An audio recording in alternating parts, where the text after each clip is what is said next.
Buongiorno a tutti, benvenuti a questo nuovo appuntamento, oggi con NZEB Forum Digital Edition.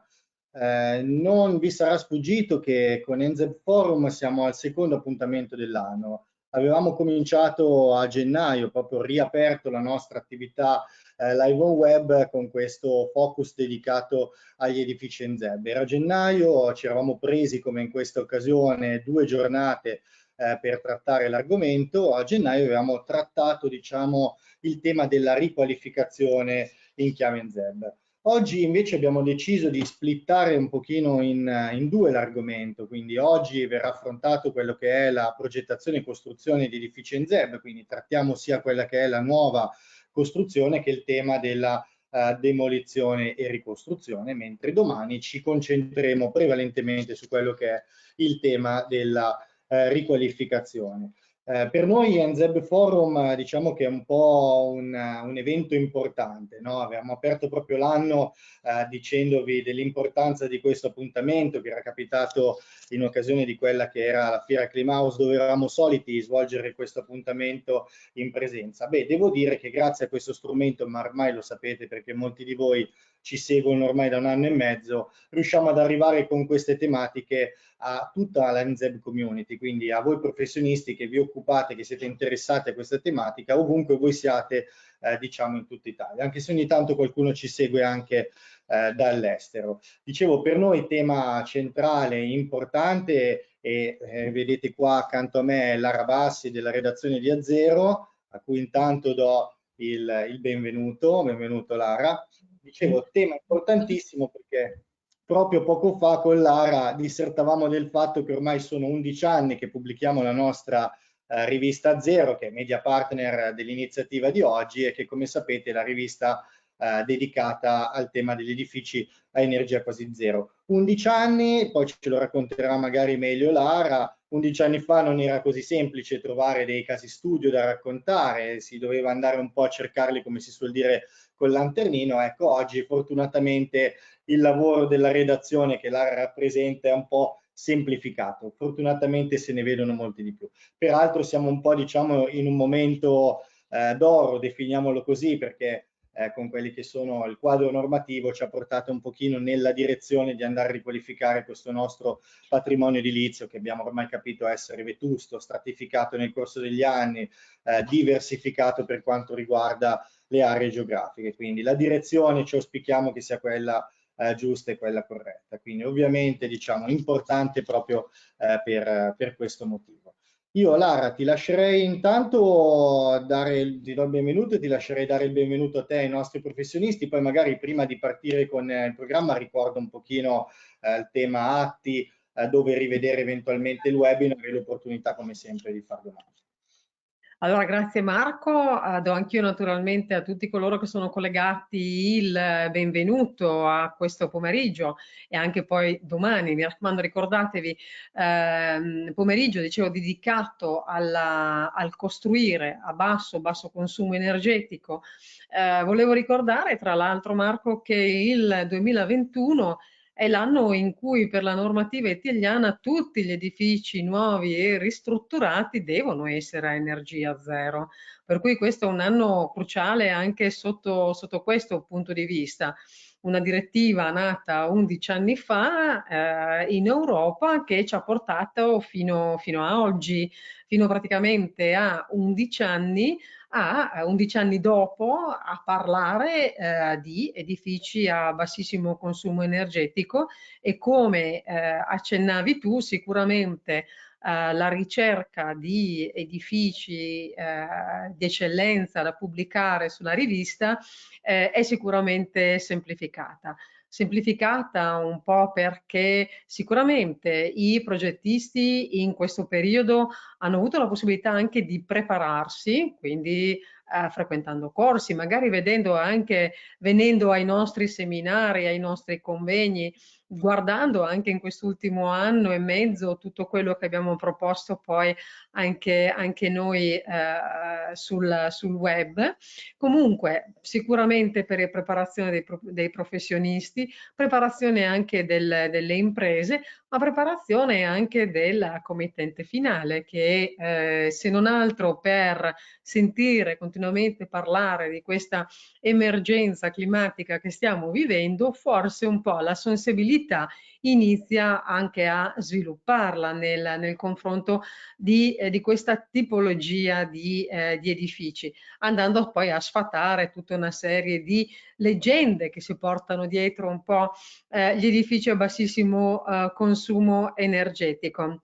La cosa interessante, se mi permettete di fare un po' una riflessione che anticipa un po' quelle che potrebbero essere le conclusioni di queste due giornate, è che dovremmo pensare sì sicuramente a degli edifici a bassissimo consumo energetico, ma soprattutto dovremmo iniziare a pensare a degli edifici che siano durabili nel tempo, quindi si sente parlare anche molto di economia circolare, dovremmo iniziare a pensare a edifici a bassissimo consumo energetico, ma che possano essere a fine vita non smaltiti, ma essere riutilizzati, tutti i componenti, eventualmente tutte le parti tecnologiche, questo, perché il futuro dell'edificio a bassissimo consumo energetico sarà questo in pratica, sarà cercare di inquinare il meno possibile proprio con la presenza fisica, l'oggetto fisico. Questa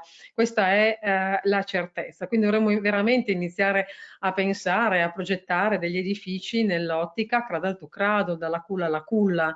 E ricordo anche un articolo pubblicato tempo fa, quando praticamente si parlava invece di non dalla culla alla culla, dalla culla a divenire un oggetto che adesso è in un edificio, che ha un ruolo in un edificio futuro può invece avere un altro ruolo. Quindi andare a cercare sempre una connotazione, una collocazione anche diversa al materiale, alla tecnologia, all'oggetto. Quindi oltre a inquinare meno con gli edifici a bassissimo consumo energetico, pensare anche di inquinare meno con l'oggetto fisico, quindi proprio con il fabbricato edilizio. E questa può essere un po' una riflessione che ci inizia a queste due giornate e una riflessione anche per il futuro degli edifici a bassissimo consumo energetico. Detto questo, Marco, io ti lascio ricordare tutta la questione atti piuttosto che domande, eccetera, e poi iniziamo questo pomeriggio con il primo caso studio, con il primo relatore. Perfetto, perfetto. Grazie Lara per questa introduzione, ovviamente anche questo obiettivo nuovo, no, a cui tendere, cioè porsi sempre degli obiettivi ambiziosi. Veramente 11 anni fa io amo definirli un po' dei pionieri, quando ci hanno seguito nel primo Azzerotura anche, no? E forse bisogna essere dei pionieri anche oggi verso questo nuovo obiettivo che ci hai dato. Allora, brevissimamente, oggi vedremo, l'ha già anticipato Lara, vedremo sia dei progetti, il primo sarà proprio un progettista, e vedremo anche delle soluzioni tecnologiche, dei focus brevi che speriamo possano rendere anche abbastanza dinamico e interattivo questo pomeriggio. Abbiamo però un'altra modalità con cui rendere dinamico e interattivo il tutto, ed è l'opportunità, come sempre, da parte vostra che ci state seguendo, di poter fare domande, quindi interagire con i nostri relatori. Lo potete fare attraverso il campo chat domande del pannello di GoToWebinar che vedete sulla destra. Molti di voi chiaramente lo stanno già utilizzando per darci il buongiorno, io ricambio ovviamente a tutti. Lo potete utilizzare anche proprio per digitare le vostre domande. Saremo o io o Lara, a seconda del momento del pomeriggio che ci vedrà coinvolti, poi a portare all'attenzione dei relatori le vostre curiosità e le vostre domande. Ultime due cose che ricordo sono che al termine di queste due giornate raccoglieremo e vi invieremo le presentazioni che vedrete per l'appunto sui vostri schermi oggi e domani, e come sempre saranno possibili scaricarle dopo aver compilato un questionario di gradimento che ci dà un po' diciamo quelle che sono le linee guida su come proseguire la nostra attività di formazione. Ultimissima cosa, l'appuntamento ovviamente come sempre sarà poi disponibile anche sul nostro canale YouTube Edicom News, anche quello seguitissimo, e anche lì vi invito ad iscrivervi. Lara, io direi che abbiamo rubato sufficientemente tempo a consentire a gran parte di potersi accomodare, direi che ti lascio presentare e introdurre il primo relatore. Perfetto, allora Marco grazie, iniziamo questo pomeriggio e invito il primo relatore, che è l'architetto Davide Reggiani, a ricollegarsi. Ecco qua, vedo, ciao, buongiorno Davide. Buongiorno a tutti.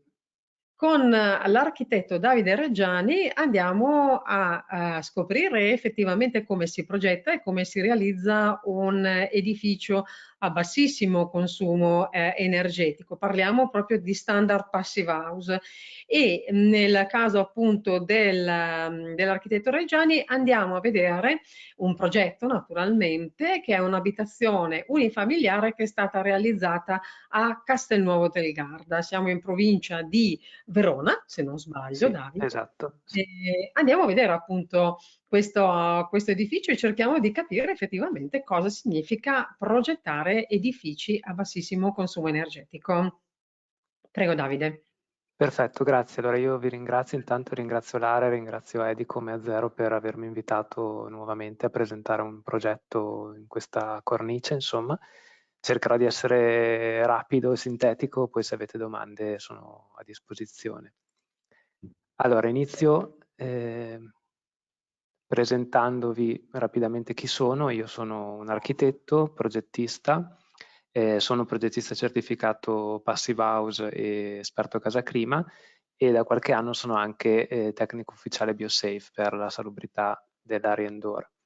Io in genere progetto, cioè cerco di progettare sempre edifici certificati o secondo lo standard Passive House o secondo lo standard casa clima, in generale comunque edifici ad alta efficienza energetica, e adesso per esempio sull'onda diciamo del 110 e del super bonus che sta impegnando un po' tutti i professionisti, io sto cercando di portare a termine comunque ristrutturazioni certificate, sfruttando anche i bonus fiscali che ci sono, insomma. E allora parliamo oggi di un progetto che è terminato circa un anno fa. Siamo a Castelnuovo del Garda, che è un piccolo comune della sponda sud-est del lago di Garda. È una nuova costruzione ubicata in una lottizzazione, come ce ne sono tante, insomma, in Nord Italia, periferica rispetto al centro abitato, una lottizzazione di 4 casette unifamiliari. Allora vi presento un po' quelle che erano le richieste, diciamo, della committenza, una giovane coppia con 3 figli. I ragazzi mi hanno contattato per progettare una casa passiva, cioè sapevano già cosa volevano, e diciamo queste sono le impressioni che io ho raccolto un po' per iscritto. Loro desideravano soprattutto, cioè, diciamo, hanno individuato nello standard Passive House un edificio che può mantenere il valore nel tempo e che gli dà un valore aggiunto di diciamo, valore anche economico al fabbricato, oltre al discorso diciamo, efficienza energetica e il risparmio che danno già per scontato. Allora, io faccio vedere sempre questa diapositiva all'inizio delle mie presentazioni, però rappresenta bene la filosofia del progetto, la filosofia del mio modo di progettare e la filosofia che sta alla base comunque degli edifici certificati, ovvero si passa da un edificio di inizio del secolo passato che era poco confortevole ad un edificio, diciamo quello attuale da normativa, che è, diciamo, che riesce a garantire il comfort grazie ad una moltitudine di impianti. E quello che invece è l'approccio Passive House Casa Clima è un approccio dove si va a curare molto l'involucro edilizio, quindi si vanno a coibentare bene le strutture, ad utilizzare dei serramenti ad alta efficienza, si orienta bene il fabbricato, si sfrutta al massimo l'energia solare e si dà quel poco di energia necessaria tramite gli impianti, con degli impianti molto leggeri, molto piccoli. Questo perché diciamo, si riduce il costo iniziale di costruzione degli impianti, ma anche i costi di manutenzione e la facilità di uso e gestione della casa. Quindi impiantistica essenziale, ma un involucro molto curato, e adesso vedrete proprio questo approccio nella casa che vi presento. Passive house vuol dire anche tutte queste cose, quindi vuol dire sicuramente prima di tutto benessere e comfort, quindi diciamo il risparmio economico viene in seconda battuta. Lo standard nasce proprio per garantire edifici estremamente confortevoli, non solo a parole ma con i fatti, con i calcoli, con i numeri, insomma, e vi farò vedere anche questo. Ecco.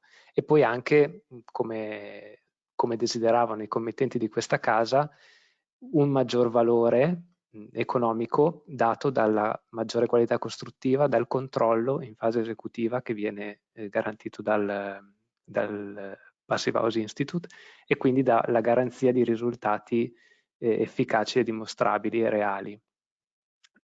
Quali sono i pilastri, diciamo, sui quali si basa lo standard Passive House? Sono questi 5 che vedete in questa diapositiva, quindi un'elevata coibentazione termica, quindi l'isolamento calcolato e misurato di tutti gli elementi, tetto, pareti, soletta verso terreno, l'utilizzo di serramenti ad alte prestazioni termiche e acustiche, diciamo che vengono spesso anche certificati dal Passive House, quindi determinato tipo di serramenti molto efficienti, l'uso di un impianto di ventilazione meccanica per garantire sempre aria rinnovata all'interno della casa e quindi qualità dell'aria indoor, ma anche per garantire un efficace, diciamo, scusate, un recupero dell'energia tramite il recuperatore di calore che c'è nella macchina di ventilazione meccanica, quindi posso introdurre aria pulita, tra virgolette, filtrata, senza dispendio energetico, senza buttare via il calore che ho dentro la casa. La tenuta all'aria, che è altrettanto importante, va un po' anche a braccetto con il discorso della ventilazione meccanica, quindi un involucro che non abbia degli spifferi, che non faccia entrare in maniera incontrollata l'aria fredda d'inverno e calda d'estate, e poi la minimizzazione, l'assenza dei ponti termici, quindi la cura di tutte le giunzioni, diciamo, gli elementi, le interfacce dell'involucro e dei dettagli, in maniera che siano il più possibile esenti da ponti termici. Allora, vediamo il progetto. Questo è lo schizzo della casa dal quale siamo partiti, quindi una casa abbastanza semplice, su 2 piani, una villa singola unifamiliare, isolata, però insomma con delle forme che non sono il classico cubo, diciamo, che non sono poi semplicissime, quindi abbiamo articolato un po' i volumi. Questo per farvi capire che si può, qualsiasi tipo di espressione architettonica si può abbinare al discorso Passive House, non devono per forza essere dei cubi senza anima, ecco. Questa è la pianta del piano terra, l'edificio insomma è di per sé abbastanza semplice, ha una forma ad L se vogliamo, dove un braccio, diciamo, è caratterizzato dall'abitazione di per sé e l'altro dal posto autocoperto. Una grande zona giorno, tutta aperta come avevano chiesto i clienti, al piano terra, quindi soggiorno, pranzo e cucina in un grande vano, un bagno di servizio al piano terra, una lavanderia locale termico. Al piano primo 3 camere da letto, una matrimoniale più 2 singole, e 2 bagni, dei quali uno in suite con la cabina armadio nella stanza padronale. E questa è la sezione, molto semplice, il tetto è piano, ci sono 2 generosi sporti di gronda che servono sia per schermare la radiazione solare, sia per proteggere anche dalla pioggia, le aperture, insomma, perché nonostante sia un'architettura con il tetto piano, comunque mi piace sempre cercare di proteggere le aperture il più possibile. E vedete la continuità dell'isolamento su tutto, diciamo, il perimetro dell'involucro, della scatola della casa. Ci sono dei punti, diciamo, difficili, che sono questo punto qui, diciamo il fatto che lo sporto di gronda fuoriesca dalla sagoma del fabbricato, quindi è stato utilizzato un disgiuntore termico che poi vedremo, e alla base della muratura portante, perché l'edificio è muratura armata portante, diciamo la soluzione per garantire la continuità dell'isolamento è stato riempire il primo corso di mattoni con perlite. Vedremo anche questo adesso prestissimo nella foto. Una cosa particolare, una caratteristica particolare di questa casa è la disposizione delle aperture. Normalmente negli edifici passive house si tende a concentrare il più possibile le aperture verso il lato sud, perché ovviamente è il lato che ci garantisce i maggiori apporti solari in inverno ed è il più semplice da schermare in estate per proteggersi dal surriscaldamento. Il lato sud della casa è quello che vedete in basso. Diciamo stranamente in questa casa, c'è un motivo, insomma non è strano ma c'è un motivo, anche il lato nord è abbastanza vetrato. Questo perché per una diciamo, caratteristica del lotto, allora la parte più bella del giardino era proprio a nord e quindi i committenti volevano ovviamente aprirsi verso il giardino. In più dal piano primo della casa c'è una bella vista del castello di Castelnuovo del Garda, quindi abbiamo comunque voluto introdurre un'apertura un po' più grande del normale anche al piano primo per garantire di vedere la visuale, diciamo, del castello.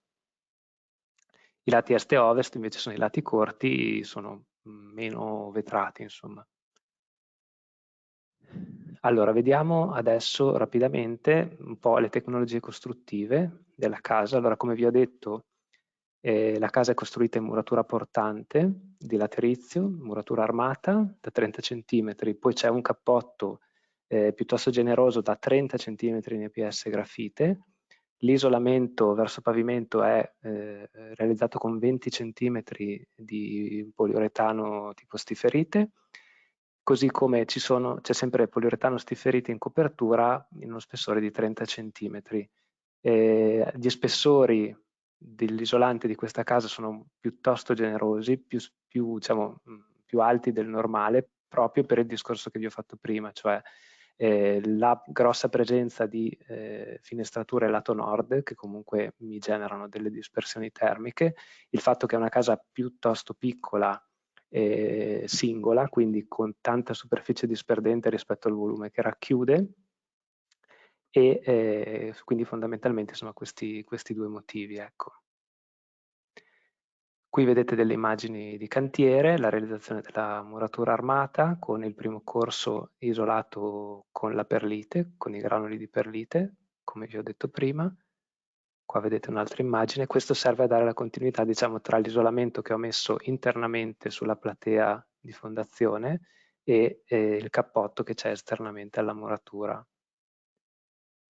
Qui vedete altri dettagli dell'attacco a terra con l'impermeabilizzazione dei passaggi impiantistici ed anche tutto, diciamo, della parte bassa della muratura, discorso della tenuta all'aria dei passaggi impiantistici, che vedremo poi anche in altre foto.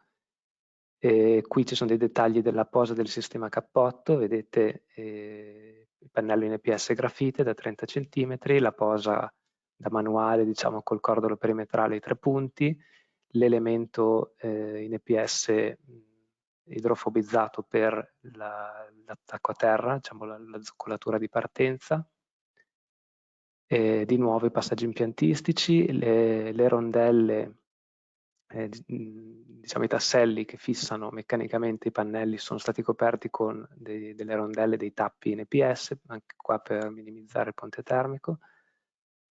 E poi altri dettagli, il nastro autoespandente intorno ai bancali, per esempio, piuttosto che di nuovo l'impermeabilizzazione sopra la rasatura prima dell'intonachino. Qua vedete anche due faretti segnapasso che sono integrati nel cappotto, è un prodotto della Siemens che viene già diciamo, pensato proprio per i sistemi a cappotto. Questo è un dettaglio degli sporti di gronda, ci sono due spalloni, dopo forse li vediamo anche in altre foto, in facciata che appoggiano su una trave, però non sono continui con la muratura perimetrale della casa. C'è questa fessura, diciamo, che vedete in entrambe le foto, che mi serviva per far girare in continuità il cappotto su tutta la parete, quindi la muratura non fa ponte termico, ma c'è solo un piccolo ponte termico causato dalla trave che fuoriesce, che poi comunque è cappottato anche lo sporto di gronda, non ovviamente con i 30 cm, ma con uno spessore minore.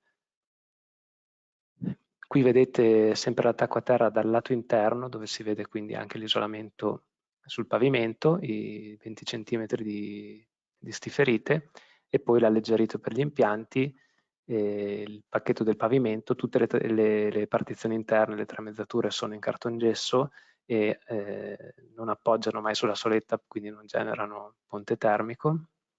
E poi discorso di sigillatura, intonacatura delle tracce impiantistiche per la tenuta all'aria. Qui vedete immagini di cantiere di questo dettaglio, quindi pannelli di poliuretano, le tracce intonacate degli impianti. La scala, ecco, anche la scala, che è in cemento armato, non appoggia direttamente sulla soletta di fondazione, ma appoggia su un dado che vedete qui, un pochino, in XPS ad alta densità, sempre 20 cm, in modo che diciamo, la base di appoggio della scala non sia anche quella disgiunta termicamente rispetto alla soletta, quindi ci passa l'isolante sotto in continuità. Poi viene steso sopra un telo e poi vengono distribuiti gli impianti e posato il massetto alleggerito.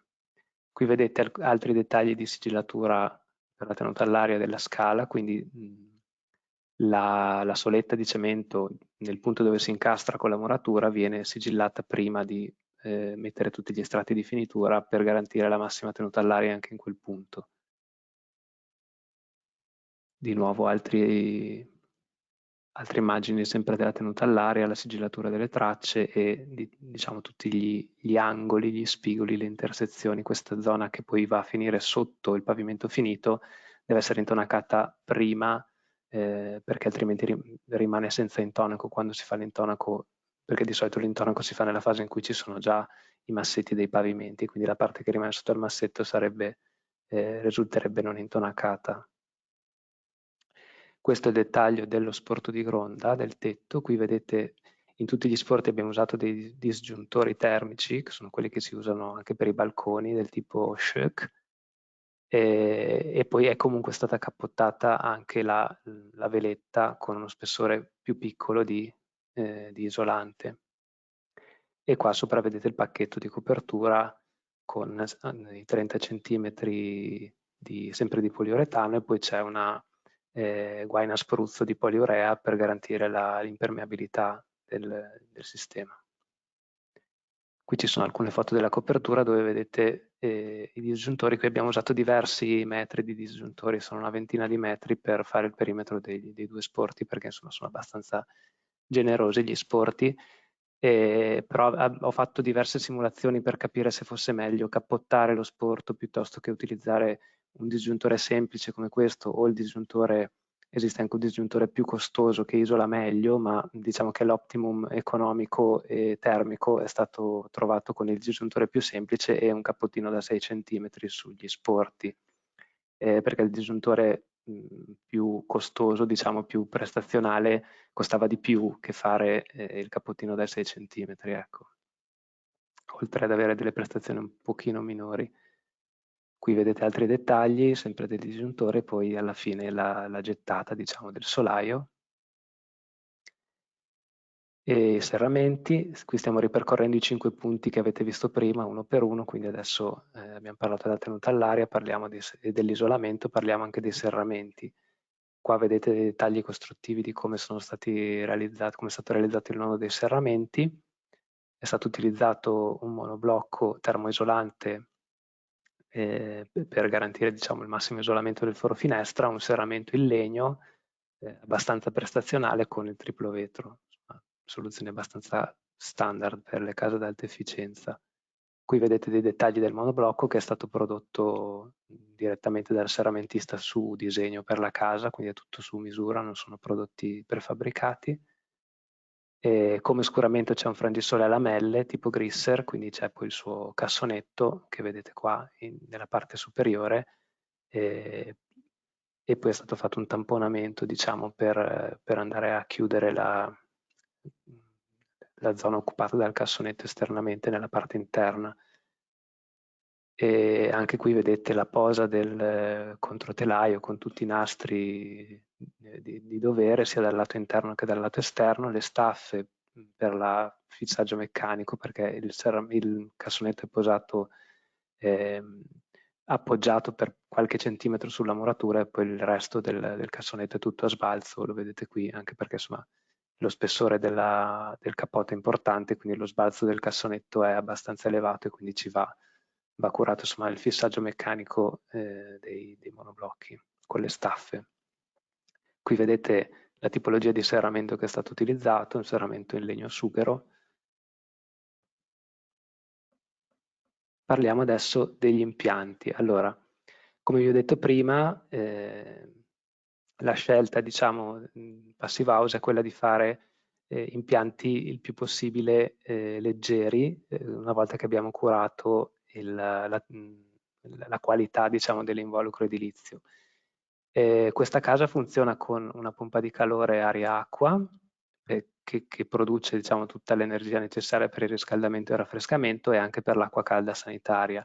È una pompa di calore molto piccola, da 4 kW, per una casa di 150 metri quadri calpestabili circa, che diciamo, fornisce energia a una batteria di post riscaldamento dell'aria rinnovata dalla ventilazione meccanica, quindi l'area di rinnovo della ventilazione, sia in inverno che in estate, che è quella che mi permette di respirare aria pulita e filtrata, viene leggermente scaldata o leggermente raffrescata da questo elemento che si chiama batteria di post trattamento dell'aria, che è alimentato dalla pompa di calore. Quando poi serve maggiore energia, quindi fa più freddo e quindi serve produrre più calore, per esempio in inverno, entrano in funzione dei ventilconvettori canalizzati, sono due, uno al piano terra e uno al piano primo, che forniscono ulteriore aria di ricircolo climatizzata e garantiscono anche la deumidificazione estiva, perché il clima è abbastanza umido in questa zona.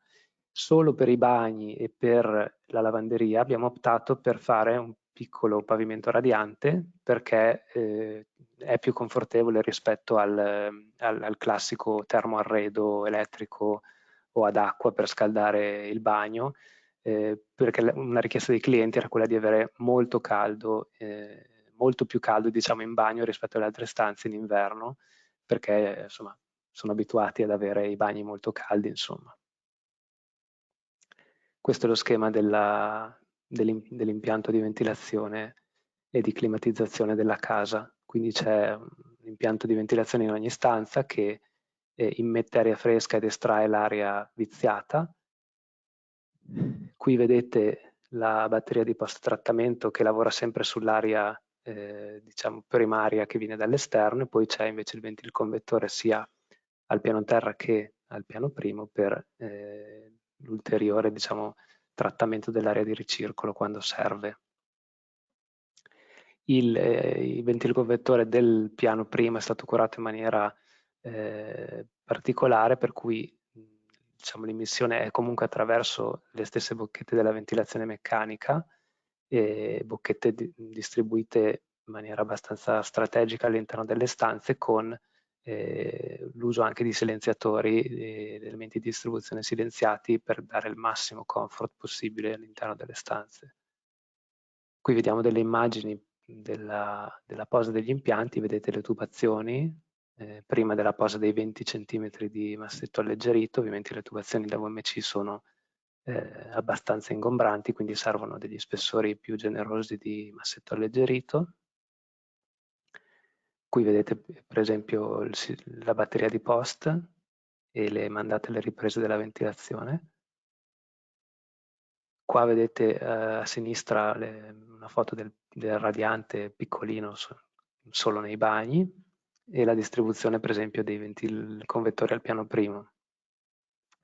Queste sono immagini della lavanderia locale tecnico, quindi ci sono questi 4 elementi fondamentalmente: VMC, bollitore per l'acqua sanitaria, un puffer tecnico e la macchina, l'unità interna della pompa di calore. Qui a destra mi interessa farvi vedere diciamo, La differenza che c'è tra un filtro della ventilazione meccanica nuovo e un filtro usato. Questa polvere, questa schifezza che vedete sul filtro diciamo, è tutto materiale che non respiriamo, che le persone che abitano all'interno di questa casa non respirano perché viene filtrato a monte. E quindi la ventilazione, che è uno dei 5 pilastri che avete visto prima del Passive House, è importante per tutta una serie di motivi, perché filtra gli inquinanti, ma anche gli allergeni, abbatte anche gli inquinanti interni perché li elimina, li diluisce, smaltisce la CO2 e permette anche il controllo dell'umidità interna all'abitazione. Qui vedete per esempio un esempio di un monitoraggio effettuato nella stessa casa prima o dopo l'installazione di una ventilazione meccanica, e vedete come banalmente, andando a misurare le ppm di CO2, cioè la concentrazione di CO2 nell'aria, che è un indice della qualità dell'aria, prima dell'installazione della ventilazione meccanica c'era una qualità dell'aria abbastanza scarsa, che superava spesso la linea rossa, che sarebbe il limite consigliato da non superare di CO2, mentre invece dopo l'installazione della VMC la CO2 rimane sempre al di sotto dei 700 ppm, quindi al di sotto dei valori di buona qualità dell'aria. Ecco, quindi è una dimostrazione pratica e numerica dell'efficacia della ventilazione meccanica. E qui vi faccio rapidissimamente vedere un paragone tra la casa che avete visto progettata in Standard Passive House e come sarebbe stata la stessa casa se l'avessimo, diciamo, vestita dei minimi normativi, che è quello che poi si fa quando si progetta una classe A4 da minimo normativo, da normativa nazionale, diciamo. E ve lo faccio vedere prima elemento per elemento e poi in riassunto. Quindi, diciamo, se sulla stessa casa, cioè cosa dice questa diapositiva? Dice che se sulla stessa casa io avessi usato non i serramenti in qualità Passive House che ho usato, ma dei serramenti normali, diciamo, da casa classe A4 normale, avrei peggiorato del 46% l'efficienza energetica globale della casa. Quindi sarei passato da un fabbisogno di 14 kW ad un fabbisogno di 21 kW. Quindi capite bene come ogni singolo elemento dell'edificio peggiora le prestazioni energetiche dell'involucro, del solo involucro stiamo parlando, senza entrare nel merito degli impianti. La ventilazione meccanica, per esempio, oltre ad avere tutti quei plus che vi ho già detto, ha anche ovviamente un risvolto energetico, dato dal fatto che recupera il calore o il fresco in inverno e in estate dell'aria che sta immettendo nella casa. Quindi la stessa casa, se non avesse la ventilazione meccanica, consumerebbe quasi il doppio, insomma, 26 kW contro 14 kW. Quindi capite bene quanto incide il solo utilizzare una macchina di ventilazione meccanica. Stessa cosa per la tenuta all'aria. Scusa se ti interrompo, ma dobbiamo andare verso la conclusione. Dai. Sì, ho finito, Ottimo, 2 grazie. minuti. Stessa cosa per la tenuta all'aria, molto importante. I ponti termici, che rappresentano un peggioramento delle prestazioni se non vengono diciamo, curati in maniera precisa, e questo è il riassunto finale, cioè la stessa casa in classe 4 avrebbe consumato 47 kW contro i 14 che consuma diciamo adesso. Quindi lo Standard Passive House mi permette di migliorare del 70% circa le prestazioni di una casa che comunque siamo portati a considerare che sia già molto efficiente, cioè la classe A4 da normativa nazionale. Quindi capite bene che si può ancora migliorare tanto sia dal punto di vista energetico sia dal punto di vista del comfort e del benessere. Qui vi lascio solamente alcune fotografie della casa terminata. Questi sono gli esterni, qua ci sono quegli spalloni che dicevo prima e gli sporti di gronda. Questa è la facciata sud, questa è la facciata nord, questa è la facciata ovest che è il fronte strada, e poi alcune immagini degli interni, insomma. Questa è la zona giorno, i bagni, la scala, la zona notte e il bagno della zona notte. E Qui questa diapositiva vi dimostra come il frutto, diciamo, di questa casa sia il risultato non solo del mio lavoro, ma di un team, di un gruppo, senza il quale non sarei riuscito a portare a termine questo progetto. Quindi oltre a me ci sono anche ovviamente il termotecnico e l'impresa di costruzioni. Questo è diciamo, un pensiero per concludere, sempre dei committenti della casa, dove riassumono, diciamo, quello che hanno capito costruendo e poi abitando in questa casa, insomma. Io ho finito, vi ringrazio e rimango a disposizione per eventuali domande. Allora, io ti ringrazio Davide anche perché dalla tua presentazione si capisce molto bene di come sia possibile raggiungere determinati risultati, non tanto vedendo il progetto quanto vedendo la cura in cantiere. Questo è poco ma sicuro perché determinati dettagli particolari che hai fatto vedere solitamente non si vedono, per cui un progetto ben fatto poi deve essere realizzato allo stesso identico modo in cantiere, altrimenti rimane tutto sulla carta. Vi faccio una domanda veloce. Sì. Che arriva da un nostro partecipante e che ti chiede come viene affrontato il problema di ritenzione dell'umidità dovuta al cappotto per evitare la formazione di muffe dopo qualche anno.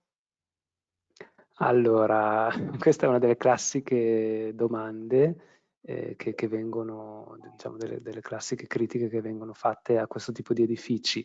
Allora, tenete presente che non è il cappotto che genera la muffa, ciò che genera la muffa è la presenza di un'elevata umidità all'interno del fabbricato e la presenza di punti deboli nell'involucro, quindi tipicamente i ponti termici. Quindi la muffa si forma nei punti deboli dell'involucro, che sono più freddi in inverno rispetto al resto delle pareti o del vestito dell'edificio, diciamo, quando c'è un'alta umidità interna dovuta all'uso della casa, cucinare, fare la doccia, eccetera.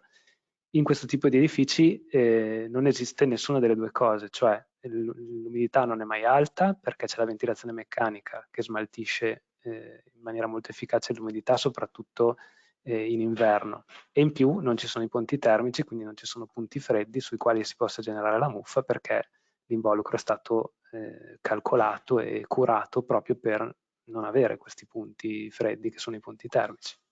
Perfetto. Una domanda battuta, se puoi farla, se puoi darci la risposta e poi passiamo al prossimo relatore. Ci puoi dire eventualmente il costo finale? Sì, questa casa è costata 400.000 euro. Ok, compresi anche gli oneri tuoi o spese tecniche oppure solo la Sì, tutto Oh, compreso. È ottimo, una perfetto. casa che misura 146 metri calpestabili. Ok, perfetto, così almeno abbiamo praticamente tolto la curiosità ad un paio di partecipanti. Ci sono ancora un paio di domande, Davide, ma se per te va bene, io te Alla le fine, girerei in privato, va bene, perché certo. vorrei lasciare spazio al prossimo relatore. Io ti Sì, sì, ringrazio. chiunque mi voglia scrivere, io cerco di rispondere Ok, compatibilmente con perfetto. i Allora limiti. facciamo che io ti giro perché ce ne sono ancora un paio di Certo, domande che secondo me meritano un po' la tua attenzione, però lasciamo spazio al prossimo relatore. Io ti benissimo. ringrazio per Grazie aver mille. fatto questo progetto e sempre naturalmente per la tua disponibilità. Poi con A me voi. ci vediamo tra un po'. Grazie Davide di nuovo. Arrivederci, grazie. Bene Lara, intanto mi complimento anch'io con il progetto di Davide Reggiani, effettivamente molto interessante. Invito intanto a collegarsi il prossimo relatore che è Claudio Pichler di Rivega. Eccolo qua, ben arrivato, bentornato Claudio. Grazie mille. Allora, con lui apriamo quello che è il primo focus tecnologico della giornata. Come vi avevo anticipato, vedremo progetti, ma vedremo anche tecnologia. Abbiamo visto con Davide Reggiani la cura del dettaglio, Lara ha sottolineato la cura dell'esecuzione in cantiere, dei dettagli di cantiere. Con Claudio invece vedremo attraverso questo focus tecnologico com'è importante il tema della protezione di questi dettagli e in generale la protezione dell'edificio. In particolare, lo vedete già qua, tratteremo il tema della protezione da acqua, da aria e da vento. Quindi con lui ci addentreremo all'interno di questa tematica. Claudio, ti lascio la parola così puoi introdurci il tema. Grazie mille Marco, un ringraziamento agli organizzatori per l'invito e un buon pomeriggio a tutti gli ascoltatori che sono presenti in questo momento. Sull'ultima domanda che è stata fatta a Davide Reggiani è veramente un assist alla mia presentazione, alla mia relazione che farò oggi, perché come ha rimarcato adesso Marco Pagano, la cura del dettaglio è un elemento fondamentale per edifici a basso consumo energetico. Specialmente nell'ultimo periodo in cui, diciamo così, gli incentivi sono venuti molto incontro a questa tipologia di edifici, si costruiscono, anzi si va a fare il risanamento di edifici isolandoli tantissimo. Perché? Perché ti danno dei soldi per fare questo lavoro, il 110%, tutti gli altri tipi di incentivo servono proprio per rigenerare energeticamente la gran parte degli edifici che abbiamo nel nostro patrimonio e che sono energivori, per cui stiamo isolando tantissimo gli edifici, tanto più che sul mercato odierno chi vuole trovare un isolante oggi non lo trova. C'è carenza, c'è richiesta di isolanti e ci sono tempi di consegna anche lunghi, con dei prezzi anche oscillanti, dovuti proprio a questa estrema richiesta di oggi. Giustamente quello che ha detto Davide poco fa è che spesso si scambiano problematiche dell'edificio dovute a condense, muffe, ristagni di umidità, eccetera, con questa tipologia di edifici, cioè un edificio troppo chiuso, troppo sigillato, troppo isolato crea problemi di umidità. La casa di mio nonno, che non era isolata per niente, era più asciutta, invece quella che fanno oggi col cappotto sono piene di umidità. Ecco, questo è un luogo comune da sfatare. Giustamente Davide ha detto non è l'isolamento che crea la muffa, che crea la condensa, ma è lo sbagliato posizionamento, la sbagliata cura, la mancata cura e la sbagliata posa di quell'isolamento che crea poi delle problematiche. Dunque entriamo proprio a vedere queste specifiche. Innanzitutto presento il gruppo di aziende per cui lavoro, di cui sono direttore tecnico. Il gruppo è anche Perl, composto da una serie di aziende in cui la capostipite sicuramente la più conosciuta è Rivega, un'azienda in provincia di Bolzano. Con Rivega poi lo vedremo, fa parte della relazione di oggi, ci occupiamo di impermeabilizzazione, di controllo del passaggio del vapore, di sigillatura, tenuta all'aria, ma anche sicurezza, linea vita, e ci occupiamo di mercato fondamentalmente a livello europeo. Roofrox, un'altra azienda del gruppo, si occupa invece di struttura, di connessioni per le strutture, per le carpenterie e attrezzature per la lavorazione del legno. Si trova a Novedrate in provincia di Como. Triterm invece è a Montagna in provincia di Bolzano e si occupa di isolamento termico e isolamento acustico. E poi ci sono le aziende straniere, Simber Group, che è a Troisdorf ed è il nostro polo produttivo, dove produciamo tutte le nostre membrane, freni a vapore, nastri adesivi di Rivega, mentre Unibausisteme e Granit sono due aziende commerciali dislocate in Austria e in Slovenia che coprono per noi la parte commerciale dell'est Europa. Concentriamoci su Rivega, questa azienda altoatesina che è conosciuta per essere una specialista della protezione dell'involucro, perché è fondamentale parlare di protezione. Fino adesso si parla sempre di isolamento. Se isoli la tua casa, se aumenti di 2 classi l'efficienza energetica della tua casa, ricevi gli incentivi. Allora tutti pensano a coibentare, ma poi pochi pensano che quella coibentazione va protetta, quell'involucro va protetto, perché altrimenti solo isolare molto spesso provoca quelle situazioni di cui si è parlato poco fa. Quali sono le strutture su cui noi lavoriamo? Storicamente ovviamente siamo conosciuti per produttori di materiali per la protezione della copertura in legno, della struttura del tetto in legno, per cui dal freno a vapore per il tetto sopra la perlina, l'isolamento del tetto, la membrana impermeabilizzante sottotegola, il sottocolmo, la linea vita. Ecco che è da qui che siamo nati. La copertura in legno è il nostro punto di partenza qui in Alto Adige di 23 anni fa. Però poi ci siamo adeguati anche a tutte le altre tipologie di copertura che abbiamo trovato sul mercato. La copertura, ad esempio, in laterocemento, che in Italia è stata per molto tempo, diciamo, la più utilizzata, adesso il legno sta prendendo molto sopravvento, però si fa ancora tanta copertura in laterocemento. E non è che sia sbagliato fare copertura in laterocemento, non è che perché io parlo dall'Alto Adige dico che la struttura in legno va bene, il laterocemento no. Va bene anche il laterocemento, va gestito in maniera diversa. La tipologia di isolamento, la tipologia di controllo del passaggio del vapore va gestita non concettualmente in modo diverso, ma con dettagli costruttivi, con materiali che hanno una loro composizione che è diversa da quella della costruzione in legno. Sul legno abbiamo una costruzione leggera che ha bisogno più di una protezione, di un isolamento con molta massa anche per la parte estiva, magari invece la copertura in laterocemento, che ha già una sua massa, va gestita in modo diverso.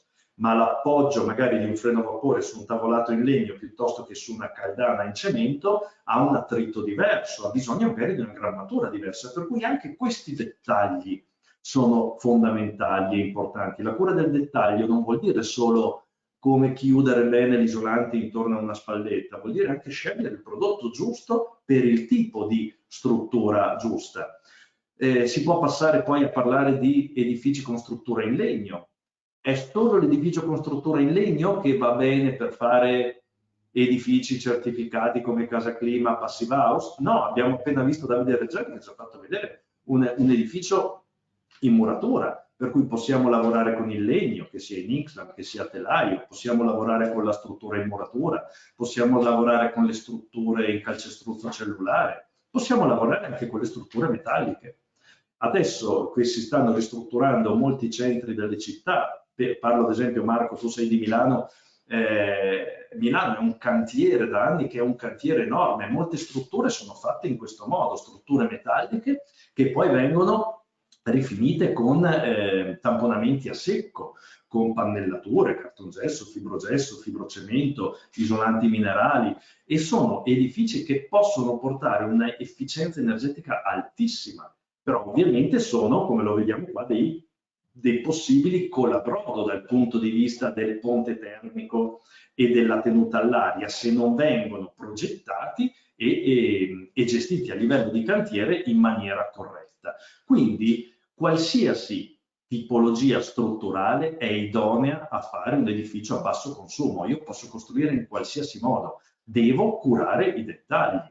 Io ho preso ad esempio da internet questa immagine, la metto lì. Questa casa può essere fatta a livelli di NZEB, di energia quasi zero. E come la posso costruire? In qualsiasi modo. Voi non saprete mai, io lo so con che struttura è fatta questa casa, ma può essere fatta in qualsiasi modo. In mattone, in calcestruzzo cellulare, in cemento armato, in ferro tamponato, in Ixlam, a telaio.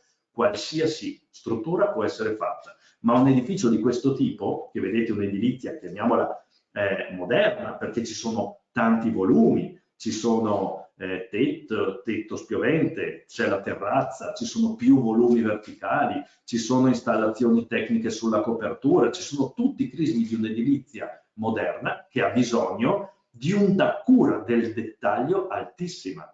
Non siamo più alla costruzione della casa del nonno, dove basta tirar su i muri, montare le finestre, mettere il tetto e poi avanti di impianto di riscaldamento o di raffrescamento per gestire la temperatura interna, spifferi e fessure da tutte le parti che tengono sì la casa asciutta, ma che creano dispersioni enormi. Per cui la casa del nonno asciutta sì, ma consuma 2.000 euro all'anno di costi energetici. Noi vogliamo case che consumino quasi zero e ovviamente per farle consumare quasi zero c'è bisogno di una specializzazione sia da parte del progettista che da parte del costruttore e ovviamente anche da parte nostra di aziende che propongano materiali e strumenti sempre idonei al passo con i tempi. Quindi se chi ha seguito le mie presentazioni anche in passato, visto che uso sempre questo slogan, la frase più pericolosa in assoluto è abbiamo sempre fatto così, perché è la frase che mi viene detta molto spesso quando trovo problemi in cantiere e vado ad analizzare quali sono le carenze di cura, di dettaglio progettuale o costruttivo che sono state fatte. Oggi posso affiancare questa frase citandone un'altra di un altro luminare della scienza e, scherzando ovviamente, questo è un mio slogan che sto usando ultimamente, visto che si sta isolando tantissimo, isolare senza sigillare uguale problemi al 110%. Il 110%, facciamo attenzione signori, che se non viene usato correttamente è una bomba a orologeria con una miccia abbastanza lunga. Tra qualche anno questi edifici isolati a sprombattuto velocemente, perché si vedono un cantiere ogni 100 metri in cui si sta rifacendo il cappotto, si stanno rifacendo le coperture, se vengono fatti nel modo sbagliato ci porteranno tra qualche anno a dover mettere mano a tutti questi edifici. Per cui io dico attenzione, isoliamo sì, isoliamo bene, isoliamo tanto, ma isoliamo con intelligenza. Isoliamo con intelligenza facendo attenzione a cosa? Innanzitutto al tipo di materiale che usiamo. Ci sono tanti tipi di isolanti sul mercato. Come ho detto prima, oggi c'è carenza, ci sono tempi di attesa lunghi. E allora io lo vedo, chiunque sta cercando qualsiasi cosa. Ce l'hai la fibra di legno? No, in questo momento no. Hai l'EPS? Ma scusa, se cercavi la fibra di legno fino a 2 minuti fa, se adesso avessi l'EPS ti andrebbe bene? Perché? Perché hai il cantiere fermo e devi andare avanti. Sì, anche se hai l'EPS va bene. No, se hai cercato la fibra di legno è perché ci sarà un calcolo termico, un calcolo termoigrometrico, un calcolo delle condense fatto su quell'edificio, su quella struttura. Se ti hanno messo in calcolo l'EPS, poi non vai a mettere lana di roccia perché in questo momento c'è quella. Attenzione che questo è un grosso problema che si sta verificando in questi giorni. Facciamo attenzione a mettere l'isolante che è stato progettato. Ogni isolante ha caratteristiche diverse per isolamento termico, di conducibilità termica, per calore specifico diverso, per massa diversa, per capacità di traspirazione diversa. Per cui facciamo attenzione che cambiare materiale isolante solo per comodità può diventare un grosso problema. Ovviamente, oltre a valutare qual è l'isolante giusto e lo spessore giusto da usare, va fatta una posa corretta. Bisogna ridurre, come ha detto Davide Reggiani, i ponti termici, ridurli o proprio, se possibile, evitarli totalmente, perché il ponte termico crea una differenza di temperatura superficiale interna che in caso di innalzamento periodico dell'umidità può creare formazione di condensa e di muffa. Per cui facciamo attenzione e poi non dobbiamo solo isolare, ma dobbiamo, come ho detto, proteggerlo il nostro involucro. Da cosa?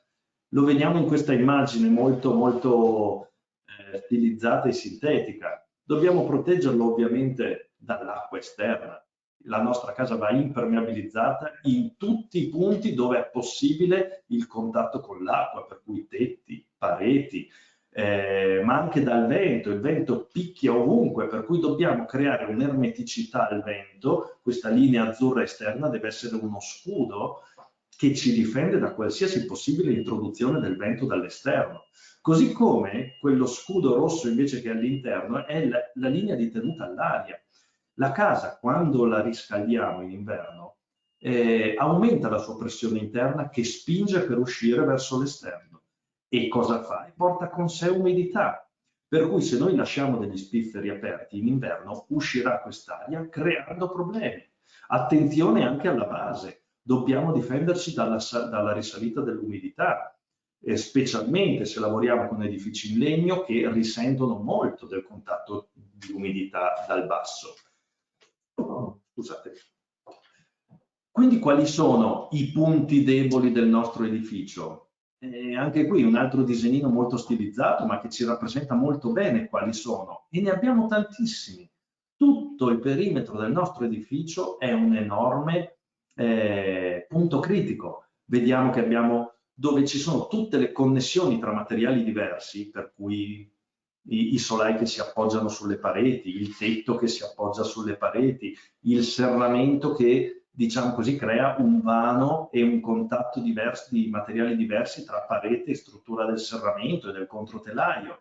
Tutta l'impiantistica che attraversa e fora l'edificio, i camini, gli sfiati, le finestre da tetto, il passaggio impiantistico dei pannelli fotovoltaici, termici, solari termici, le antenne. Ecco che sono tutti punti dove la nostra casa può avere, diciamo, delle dispersioni non controllate. Per farvi capire come funziona, per chi non ha ancora seguito altri miei interventi, il primo esempio che posso fare è quello della mongolfiera. La nostra casa è come una mongolfiera in inverno. La mongolfiera vola perché riscaldiamo l'aria che c'è dentro. L'aria riscaldandosi aumenta di volume, si dilata, spinge su tutto l'involucro esterno finché questa mongolfiera non sarà bella, piena di aria, di volume d'aria calda in tensione, e aumentando la pressione interna la mongolfiera vola via. Ma può avvenire solo se l'involucro della mongolfiera è completamente sigillato. Non deve avere tagli, taglietti, buchi e buchetti, perché altrimenti l'aria calda se ne uscirebbe. Ecco che il nostro edificio in inverno ha la stessa funzionalità di una mongolfiera. L'aria dentro è più calda rispetto a quella esterna, spinge per uscire e noi dobbiamo tenerla dentro. Un grandissimo lavoro di per questo aspetto lo fa ovviamente l'isolamento, ma con l'isolamento aumentiamo ancora di più la differenza di pressione tra interno ed esterno, per cui la spinta è ancora più alta e ogni fessura aperta diventa deleterio per il nostro involucro edilizio. Un secondo esempio, invece, per far capire cosa succede quando lasciamo dei fori aperti, è quello che, partendo dal presupposto che la casa in inverno crea all'interno dell'umidità e della pressione, cioè non è la casa, non è la casa che lo crea, ma siamo noi abitandoci che creiamo umidità e pressione interna. Ovviamente, se abbiniamo questa pressione, questa umidità con tutte le aperture che abbiamo sull'involucro dell'edificio, io assimilo la nostra casa a una pentola a pressione. La pentola a pressione che ha questo vapore, questo calore che vogliono uscire, la padella è completamente ermetica, ma da quella valvola esce lo spiffero caldo e umido. Ecco, dobbiamo pensare all'edificio in questo modo. Se l'edificio ha un buco, uno spiffero, più spifferi, accade esattamente quello che vediamo in questa immagine. Esce il getto di aria calda e umida, che ovviamente andando a trovare un punto più freddo, portandoci verso l'esterno, quel vapore diventerà acqua perché andrà in condensazione. Quindi un edificio con tutti questi fori non sigillati, non curati nel dettaglio, avrà questo effetto. Tantissime valvole della pentola a pressione dislocate sul perimetro del nostro edificio. Quindi, per fare edifici certificati secondo i criteri di basso consumo energetico come Casa Clima, Passive House, Arca o altri sistemi, Minergie, insomma ce ne sono vari protocolli di efficienza energetica, ma ci sono anche zone dove è obbligatorio fare un test di tenuta all'aria per determinate classi energetiche. Penso alla provincia di Trento, dove per le classi A e A+, si è soggetti a fare un blower door test, alla provincia di Bolzano, dove col criterio Casa Clima vengono fatti blower door test. Noi dobbiamo arrivare a un punto che l'aria risucchiata da questo sistema di test non trovi, come in una grandissima pentola a pressione, i buchi per attirarla dall'esterno, ma dobbiamo arrivare a edifici che sono come la mongolfiera, che quando io risucchio aria attraverso quel ventolone non trova alimentazione di aria esterna che entra, quindi il valore che uscirà da questo test sarà molto basso e in linea con i principi e con le richieste dei protocolli che vanno perseguiti. Se non vengono rispettate queste condizioni di ermeticità, ecco che ciò che può accadere sono situazioni come questa, cioè passaggi di aria incontrollati con grande passaggio di umidità che si deposita nelle parti esterne all'edificio in inverno creando formazione di condensa, oppure dall'esterno ingresso di vento in inverno che è freddo, in estate che è caldo, che porta condensazione all'interno dei pacchetti o delle strutture. Come si forma la condensa non penso che ve lo devo insegnare, l'aria calda e umida che si porta verso il freddo diminuisce di volume, ma porta con sé un carico di volume di umidità che poi va a saturazione quando trova il 100% di corrispondenza. Esattamente quello che succede intorno a un bicchiere di birra quando ve la mettono sul banco del bar. Tutta quell'appannamento, quelle goccioline d'acqua che si formano intorno non arrivano dal bicchiere, arrivano dall'aria umida che trova il punto freddo. Così come non è la birra che crea la condensa, ma la temperatura su cui si appoggia l'umidità, ecco che le muffe che troviamo intorno a casa, come ha detto Davide Reggiani, derivano dall'umidità che si deposita sul punto freddo, esattamente come su questo bicchiere. E noi dobbiamo evitare proprio queste cose qui. Vabbè, saltiamo un po' di grafici, vediamo un po' di esempi di cose che non dobbiamo far accadere. Vedrete adesso una carrellata di immagini con presenza di umidità nelle strutture, che può essere sia interna che esterna, a seconda di dove trova il punto più freddo, questa umidità che sta migrando da dentro verso fuori. Queste sono tutte situazioni nate da mancata ermeticità o mancata protezione dell'involucro edilizio.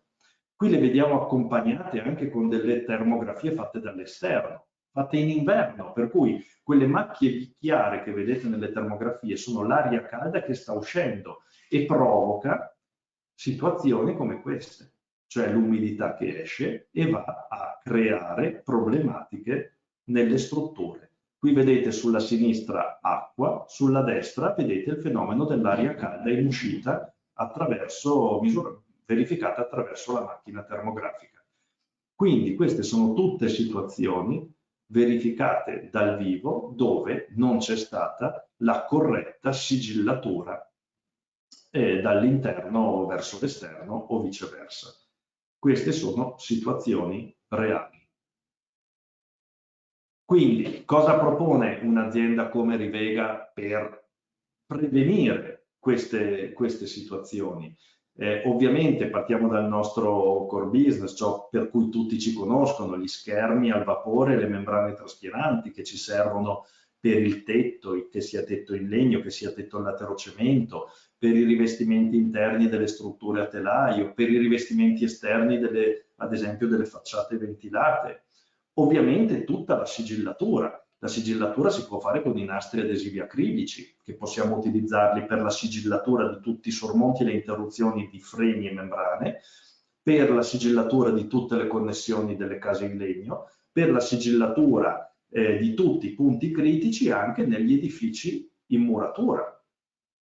I nastri adesivi butilici che servono per dettagli e punti critici particolari, come ad esempio la sigillatura degli sfiati, dei camini, dei cavedi, per l'appoggio a terra delle case in legno, per la sigillatura e l'impermeabilizzazione della parte davanzale di balcone dei serramenti, bande adesive bituminose che possono servire al di sotto di pannellature fotovoltaiche. Anche qui una soluzione per l'appoggio a terra delle case in legno, oppure per creare una barriera al radon al di sotto, diciamo, del primo pavimento del piano terra. Si propongono tutta una serie, qui sono solo degli esempi, di sistemi di attacco a terra delle case in legno, con guarnizioni in EPDM, con guaine liquide lavorabili a mano o anche a spruzzo, oppure con un sistema completo che abbiamo introdotto quest'anno, che si chiama Radixol, attraverso la nostra azienda partner Roofrox, che è un sistema completo di rialzo dell'appoggio della casa in legno, un sistema coibentato, un sistema verificato dal Fraunhofer Institute che non crea condensa, un sistema già completo di sistema di aggancio della struttura in legno, piuttosto che le schiume, i sigillanti in cartuccia, gli MS polimeri, le guarnizioni di tenuta, quelle da mettere sotto il listello di ventilazione del tetto, quelle da mettere ad espansione intorno al serramento, quella per fare connessione tra il legno e la muratura, piuttosto che gli accessori preformati, collarini, tappi, tappini, tutto quello che serve per la sigillatura dell'impiantistica.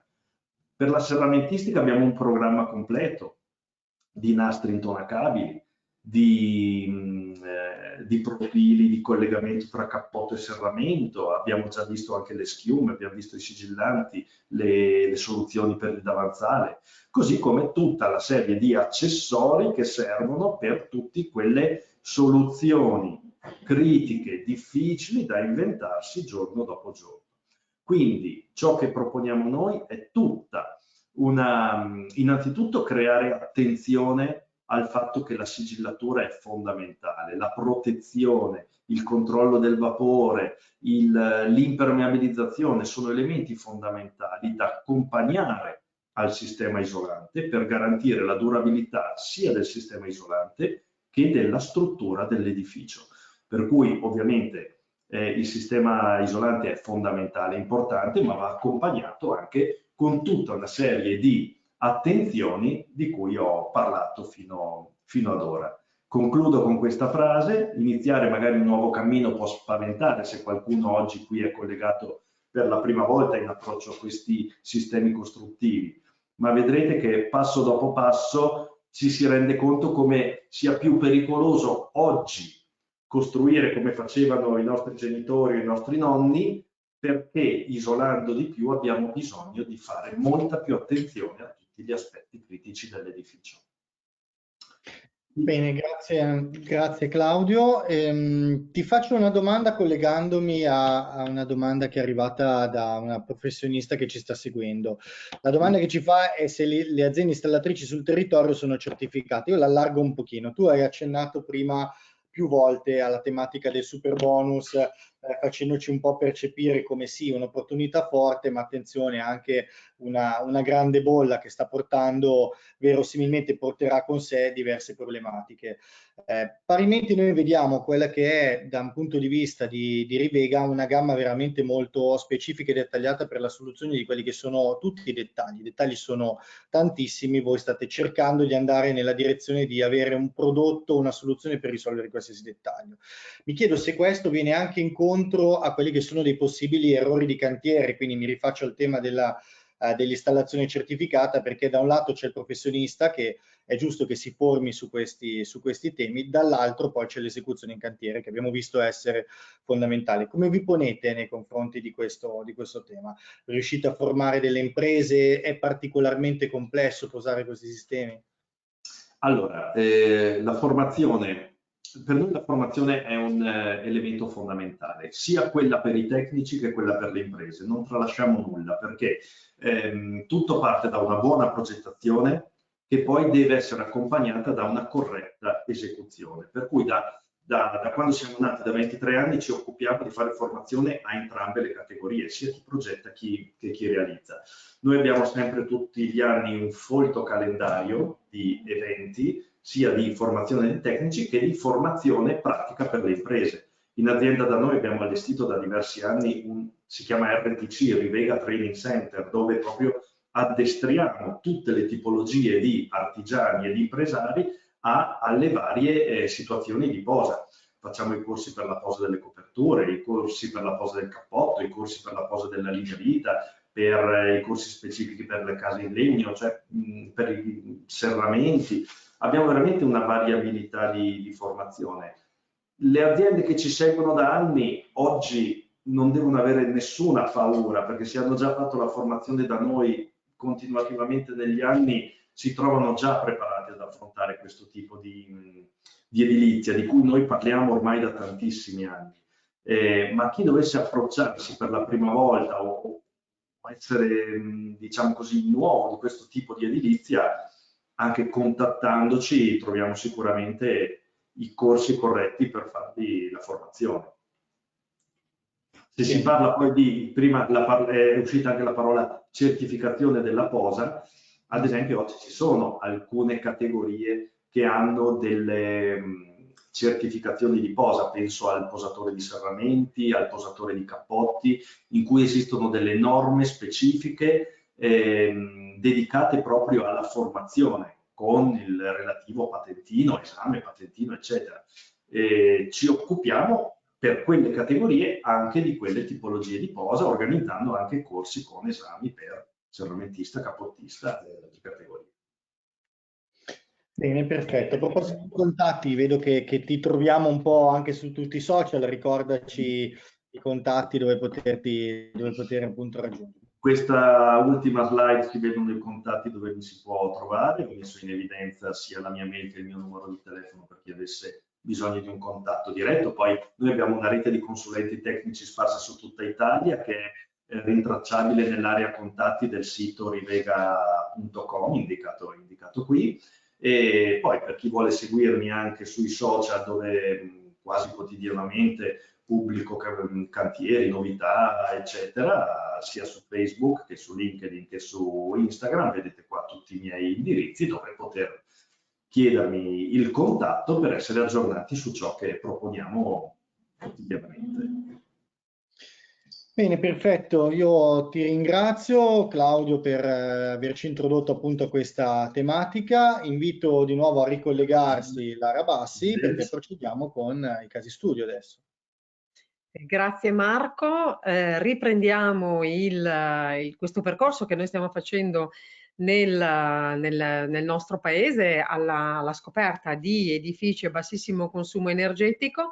Vi presento il prossimo relatore che è l'architetto Daniele Zovoli, al quale chiedo naturalmente di ricollegarsi in modo tale che possiamo procedere alla sua presentazione. Perfetto, architetto, intanto buon pomeriggio. Deve riattivare, vediamo, aspetti un attimo, ecco qua, le assegno anche il ruolo di rettore così riusciamo a vedere anche il suo schermo. Con l'architetto Zovoli, vi dicevo, ci spostiamo dalla provincia di Verona, andiamo in provincia di Bologna, siamo a San Giovanni in Persiceto e andiamo a vedere un edificio a bassissimo consumo energetico che è un edificio tra l'altro plurifamiliare, a dimostrazione insomma che gli edifici a bassissimo consumo energetico possono essere anche più complessi magari di un'abitazione unifamiliare. E voglio solo ricordare, architetto, e poi le lascio immediatamente la parola, siccome erano arrivati diversi spunti prima durante anche la presentazione dell'architetto Reggiani, che di riqualificazione ci occupiamo domani, per cui io vi invito effettivamente a seguirci domani, dove effettivamente tutti i vostri dubbi sulle riqualificazioni potranno essere risolti. Architetto, a lei. Buonasera, ringrazio tutti, Lara Bassi e Edicom per avermi contattato per fare questa presentazione. E niente, l'edificio che vado a trattare è un edificio realizzato nella pianura padana, in provincia di Bologna, San Giovanni in Persiceto.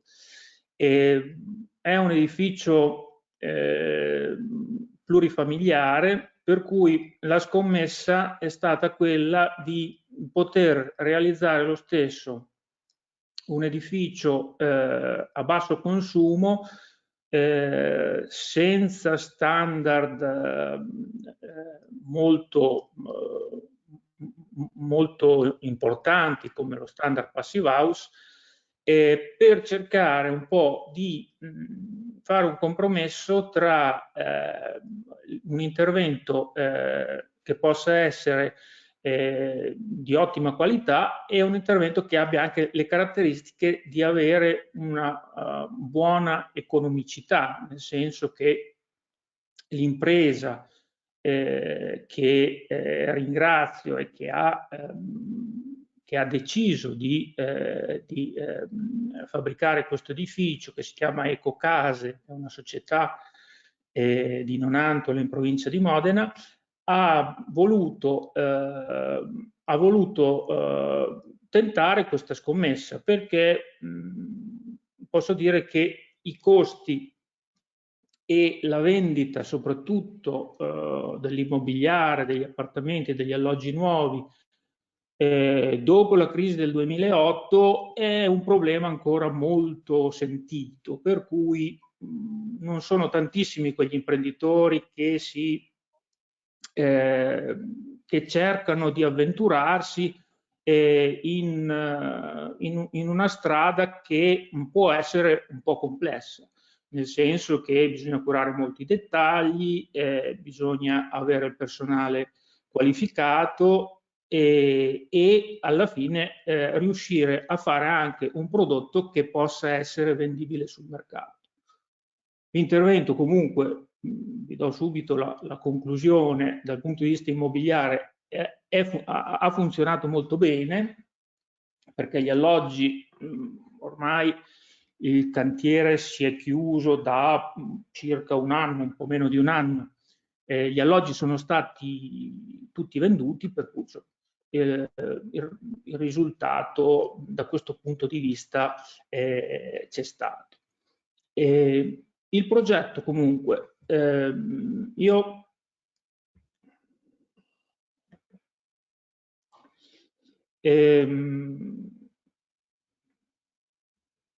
per quanto riguarda la localizzazione dell'intervento, allora l'intervento si è andato ad attuare su un terreno di completamento nella zona sud-est di San Giovanni in Persiceto. È una zona da un punto di vista urbanistico abbastanza sfrangiata, nel senso che è un lotto di risulta che l'amministrazione comunale ha posto all'asta perché voleva venderlo e all'asta se l'è aggiudicata la ditta che vi dicevo prima, Ecocase, che poi ha fatto l'intervento. In pratica è un triangolo di terreno, quello che vedete in giallo, che ha circa una superficie di 2400-2500 metri. Il lotto aveva una serie di problemi prima di intervenire. Sul fronte di Via Bassa, che è la strada che serve il lotto, c'era un fosso che è dovuto essere tombato. Poi all'interno del lotto c'era una linea del gas che in pratica avrebbe intralciato i lavori di fondazione, di costruzione del fabbricato, che è stata l'abbiamo dovuta spostare tramite facendo domanda a ERA, che è l'ente gestore della linea del gas, con non poca fatica, nel senso che sono state lungaggini burocratiche e dopo un po' siamo riusciti a spostare la linea del gas e a far partire il cantiere. Sul lato nord-est, nord-ovest, il lotto è delimitato anche da un canale di scolo irriguo, che per una parte è tombato, in questa zona qui è già tombato, per una parte anche all'interno, per una piccola parte all'interno del nostro lotto è aperto, per cui questa ulteriore divisione che rendeva il lotto insomma un pezzo di terra da caratterizzare. Il progetto poi è partito da alcuni concetti che ho voluto subito focalizzare. Il primo è stato quello dell'orientamento. Visto che noi eravamo in un contesto dove non c'era una definizione urbanistica molto definita, cioè non c'erano fabbricati limitrofi che definivano dei fili rispetto alla strada, per cui degli allineamenti da seguire, visto che c'era un po' questa possibilità e questa libertà, ho cercato di allineare il fabbricato lungo l'asse est-ovest in modo da poter affacciare sul lato sud-est la facciata principale, dove avevo deciso di collocare un loggiato abbastanza profondo che poi vedremo. Il progetto poi si completa anche, visto che il Comune, fra le varie, oltre agli oneri, ci ha chiesto anche di realizzare delle opere a completamento dell'intervento, ci ha fatto costruire una pista ciclabile esterna al lotto, che passa su tutta la lunghezza del lotto e poi prosegue per altri circa un centinaio di metri per andarsi a raccordare con un'altra ciclabile esistente, per cui per dare una continuità a un percorso ciclabile. È stata imposta anche a livello comunale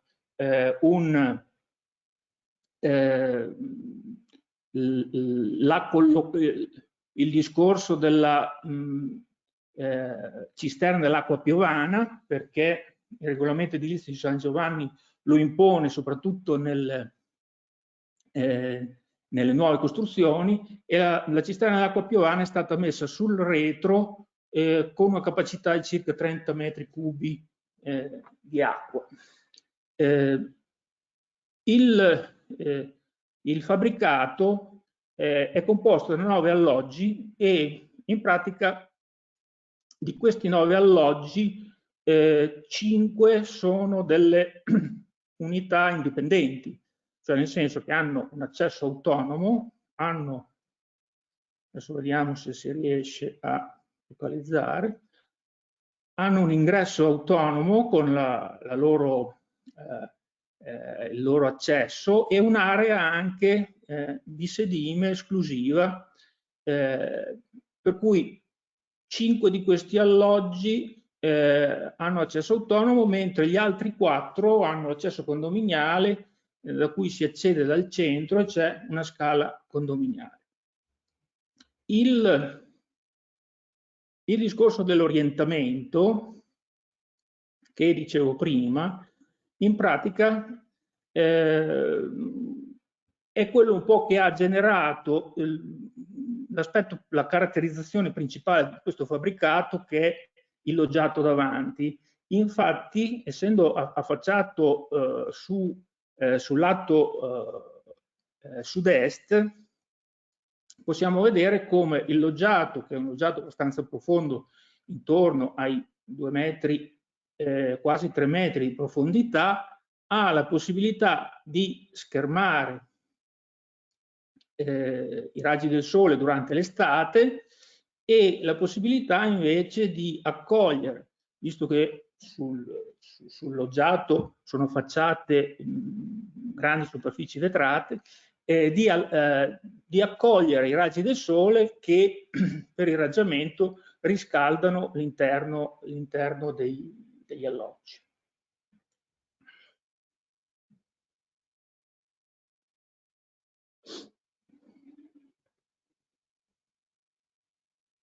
Ecco.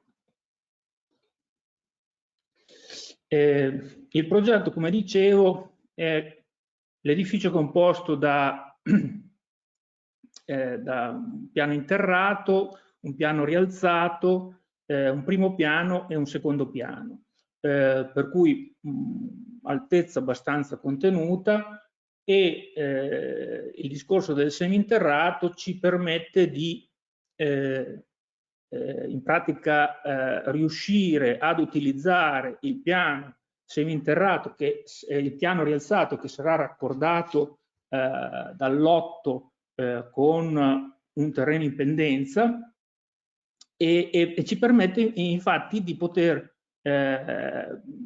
rendere abitabile il piano rialzato con le aree esclusive di pertinenza davanti. Primo alloggio in pratica ha l'accesso in questa zona, sono alloggi che variano da metrature di 80 metri quadrati, parlo di superficie netta, fino anche agli ultimi due dell'ultimo piano a 115 metri quadrati. Per cui primo alloggio, il secondo alloggio, poi qui c'è una scala che permette sempre un accesso esclusivo all'appartamento posto al primo piano, la scala condominiale con l'ascensore al centro che mi disimpegna ai piani superiori, 2 alloggi ai piani, un altro alloggio con l'accesso autonomo e infine c'è questo che è un alloggio su 2 livelli, per cui ha un pian terreno dal quale si accede sempre all'esterno, una scala interna e un reparto notte posto al piano superiore.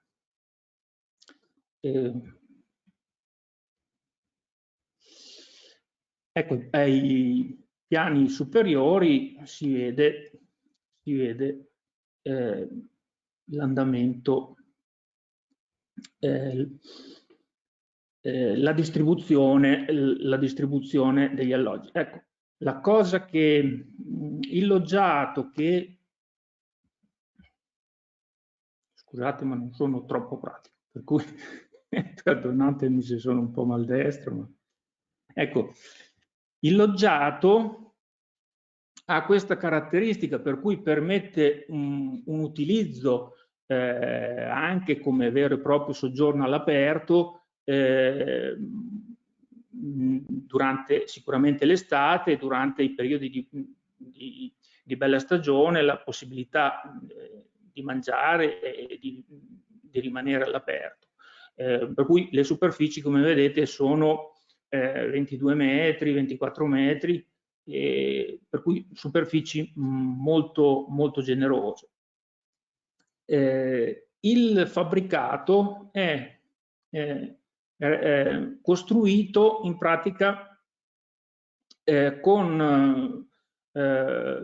come struttura portante. Abbiamo deciso di realizzarlo con un telaio in cemento armato, per cui una struttura abbastanza classica che si sviluppa per i 3 piani. Il tamponamento invece delle murature sono realizzati con dei blocchi in calcestruzzo cellulare di 48 cm che ci permettono di avere una buona trasmittanza e la capacità di avere già una parete finita senza dover applicare successivamente degli altri isolanti a cappotto. Tra l'altro il calcestruzzo cellulare ha delle ottime caratteristiche sia di permeabilità al vapore che anche di inerzia termica e di conseguenza contribuisce molto anche a migliorare il microclima all'interno dell'edificio durante il periodo estivo. Ecco, il discorso della loggia, poi, il loggiato davanti, è stato caratterizzato anche dal fatto che dal punto di vista costruttivo è stato costruito completamente staccato dal fabbricato vero e proprio, cioè le strutture portanti che vedete sono a sé stanti e hanno un giunto in pratica di 15-16 centimetri tra l'edificio esistente e il corpo appunto costruttivo della loggia. Questo proprio per eliminare nel modo più totale il ponte termico che sarebbe indotto dalla struttura che si collega con il corpo principale dell'edificio. Gli altri, sui lati est e ovest, o nord-est e sud-ovest, ci sono anche lì delle balconate a sbalzo. Ecco, queste invece sono state trattate in un modo un po' più classico, dal punto di vista della valutazione del ponte termico, cioè nel senso che sono stati, dopo vedremo in sezione, realizzati la riduzione del ponte termico con l'isolante all'intradosso e all'estradosso della soletta o del solaio di calcestruzzo. Il telaio poi era caratterizzato da due tipi di murature, cioè noi abbiamo una muratura in calcestruzzo cellulare compatta, monoblocco, un corpo solo, mentre questo tamponamento veniva interrotto, è interrotto dai pilastri che però hanno una trasmittanza molto più elevata, essendo in calcestruzzo. Di conseguenza, per cercare di omogeneizzare anche i valori della trasmittanza della parete, abbiamo fatto in modo che il pilastro fosse più arretrato, il pilastro è di circa una profondità di 30 cm, il nostro blocco ha una profondità di 48 cm, per cui siamo riusciti a creare un disassamento di circa 16-18 cm tra pilastro e blocco in muratura, rivestiti a sua volta da una lastra di polistirene grafitato con una conduttività intorno agli 0,032 watt su metro lineare. In questo modo, dopo lo vedremo, siamo riusciti ad avere una trasmittanza, la trasmittanza della parete tamponata in calcestruzzo cellulare intorno agli 0,14 watt su metro quadro grado Kelvin, e mentre quella della parete con il pilastro in calcestruzzo rivestito con il polistirene intorno ai 16 watt metro quadro grado Kelvin. Architetto, la interrompo solo un istante per dire che dobbiamo velocizzarci perché abbiamo ancora 5 minuti. Ah sì? Sì. Sono già passati quasi 20 minuti. E niente, ecco, qui ci sono poi i particolari. Ecco, l'altro dettaglio importante è quello della copertura. La copertura è realizzata in legno ed è coibentata con un isolante in lana di roccia con 26 cm in lana di roccia e con una trasmittanza di circa 0,12 watt su metro quadro grado Kelvin. E il solaio in comunicazione con l'interrato, che è la zona fredda, viene isolato all'estradosso con uno strato di 20 cm di polistirene estruso. Ecco, qui si vede, come dicevo prima, il discorso dell'isolamento del ponte termico della lastra di polistirene estruso all'intradosso e all'estradosso delle balconate.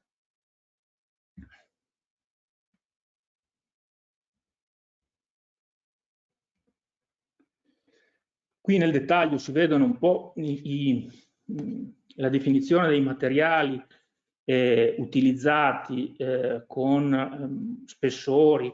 Ecco, un altro dettaglio importante è quello del serramento. Il serramento è un serramento che è stato realizzato in PVC a doppia camera con una trasmittanza media intorno agli 0,85 watt su metro quadro grado Kelvin, con il cassonetto e l'avvolgibile montati naturalmente con tutte le caratteristiche di tenuta all'aria.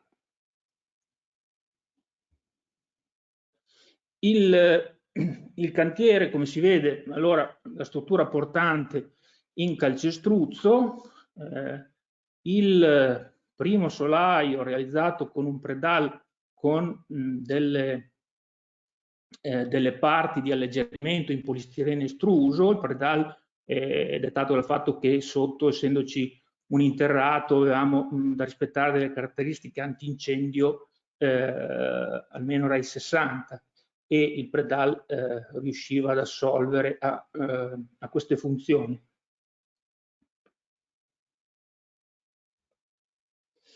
Ecco, il discorso del tamponamento, questa è la posa del muro in calcestruzzo alleggerito con il traliccio pittini per gli irrigidimenti e la lastra di polistirene a contatto con il pilastro, in modo che non ci siano delle dilatazioni o delle crepe successive, visto che i materiali sono diversi.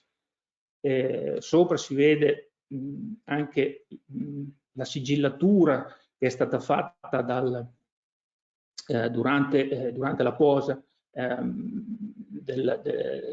della muratura, per garantire poi il discorso, come vedremo, della tenuta all'aria. La copertura, ecco, la copertura in legno, qua si vedono alcune fasi della posa, sono stati posati dei travi di legno già laccati bianchi, perché stati richiesti dalla committenza, dei committenti che hanno acquistato gli alloggi, scusate, all'ultimo piano.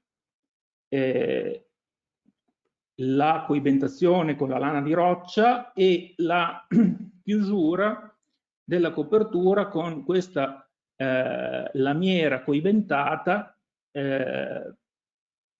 come vediamo nella foto qui di fianco. Ecco, il discorso degli isolamenti, qua si vede il polistirene graffitato a ridosso di pilastri e a ridosso anche delle travi di piano, perché anche in corrispondenza delle travi di piano avevamo questa discontinuità. L'isolamento di circa 20 cm del solaio di calpestio del primo livello sopra piano interrato, che è la zona fredda, e questo è il punto dove si vede il giunto tra la loggia, isolato anche qua con polistirene graffitato, e il punto dove si vede il giunto tra la loggia e l'edificio principale. Anche qui, ecco, questo invece è l'isolamento che è presente nel muro della scala, che è fatto da una doppia muratura in calcestruzzo cellulare con un intercapelline con 10-12 cm di lana di roccia. Qui c'è il discorso invece delle finestre, il montaggio delle finestre con il cassonetto coprirullo, la finestra in PVC e i valori di trasmittanza. Adesso io ho preso questo che è uno dei valori intermedi, che è intorno agli 0,81 watt su metro quadro per Kelvin. Qui ci sono le prestazioni. Scusi se la disturbo ancora, ma dobbiamo veramente avviarci a conclusione. Sì, sì. Il discorso degli impianti, per concludere, l'edificio è stato realizzato con un aggregato compatto realizzato con una pompa di calore, in pratica, che si occupa del riscaldamento della ventilazione meccanica e del riscaldamento dell'acqua calda sanitaria. È un impianto ad aria che è con una potenza di circa 1,9 kW ed è stato affiancato da uno split, un'altra pompa di calore sempre ad aria che immette aria calda o fredda all'interno delle stesse condutture dove viene veicolata la ventilazione meccanica controllata, con la potenza di 2,5 kW. Ecco, sopra l'edificio è stato messo anche un fotovoltaico per una potenza di circa 29,4 kW di picco, che sono suddivisi poi per ogni unità. Ecco, è un valore complessivo, però ogni appartamento ha la sua quota di fotovoltaico privata, in pratica. Qui si vede il discorso degli impianti. Ecco, questo è l'attestato in pratica l'APE a livello di tutto il fabbricato, dove si vedono che i consumi sono intorno agli 11,19 kWh metro quadro anno per l'intero fabbricato di energia in pratica non rinnovabile. È stato classificato come edificio energia quasi zero e il comportamento, insomma, è buono anche per il regime estivo. Qui ci sono le immagini, ecco, le finiture poi del fabbricato sono state realizzate con intonaco e nella parte colorata con ceramica res porcellanato di 3 mm di spessore, per dare questo effetto come un effetto di doghe che rivestono o di assi che rivestono il fabbricato. Questo un po', ecco, queste sono le immagini sul prospetto sud-est, sul retro, dove si vede anche il fotovoltaico, i dettagli delle logge e dei balconi, il dettaglio della scala privata interna, quella che ci permette di collegarci all'alloggio al primo piano, e questa è l'immagine conclusiva. Ecco, io ho voluto anche inserire all'interno della mia presentazione dei disegni che non siano dei render colorati, perché insomma sono un po' secondo me non rendono bene quello che dovrebbe essere, e sono ancora un po' affascinato dal disegno in bianco e nero che caratterizza forse meglio l'architettura e che lascia anche un po' più spazio alla fantasia. Ecco, l'architettura in bianco e nero è un'architettura alla quale ognuno di noi può aggiungere qualcosa. Scusatemi se mi sono dilungato. No, non si preoccupi. Allora, io intanto la ringrazio per la sua presentazione.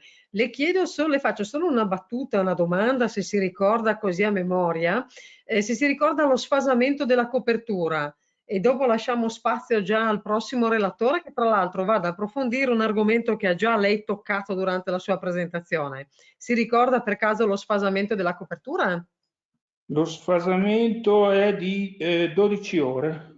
Ok, perfetto. Allora, architetto, c'è ancora qualche domanda, ma gliela faccio avere come ho già girato un po' all'architetto Reggiani, che così recuperiamo qualche minuto. Io la ringrazio. Questo è un progetto che tra l'altro è stato anche pubblicato sulla rivista Zero, per cui per chi eventualmente volesse approfondire determinati aspetti che magari qua sono stati toccati velocemente, in particolar modo la bioclimatica, di cui abbiamo fatto accenno appunto all'inizio, potete trovare un approfondimento all'interno dell'articolo pubblicato. La ringrazio ancora, architetto. Io lascio adesso di nuovo la parola a Marco e al prossimo relatore, perché andiamo a approfondire proprio il calcestruzzo aerato, i blocchi, quindi andiamo a vedere proprio quello. Architetto, la ringrazio e ci sentiamo. A voi, buonasera. Bene, grazie Lara, grazie anche all'architetto Zoboli. Allora, vedo che si è già collegato tra l'altro Paolo Perencin di Excel per l'appunto. Con lui vediamo un sistema che è stato utilizzato tra l'altro nel caso studio precedente, quindi un calcestruzzo areato autoclavato, sistema che consente di realizzare edifici NZEB con una muratura monostrato, ma nella seconda parte di questo intervento ci spingeremo anche a vedere le applicazioni di questo sistema in termini di risanamento e di riqualificazione, con il tema anche dell'isolamento dall'interno. Paolo, ti assegno il ruolo di relatore, di modo che tu possa cominciare a condividere le slide che hai preparato per noi. Perfetto. Ringrazio Edilcom per la possibilità di esporre le nostre tematiche. Vedo di condividere a schermo intero, esatto. Mi vedete correttamente? Sì, ti confermo. Benissimo. Benissimo, allora mi presento, sono l'ingegner Paolo Perencini, sono il tecnico per quanto riguarda l'area Triveneto di Xella Italia e quello che appunto vedremo oggi è un focus sui sistemi costruttivi per costruire Enzebbi nel calcestruzzo aerato autoclavato con i sistemi Eaton e Multipore e un focus appunto, un appunto su quelli che sono le modalità di efficientamento e risanamento mediante demoricostruzione con pareti monostrato o con isolamento all'interno con sistemi minerali. Faccio una breve introduzione su chi siamo.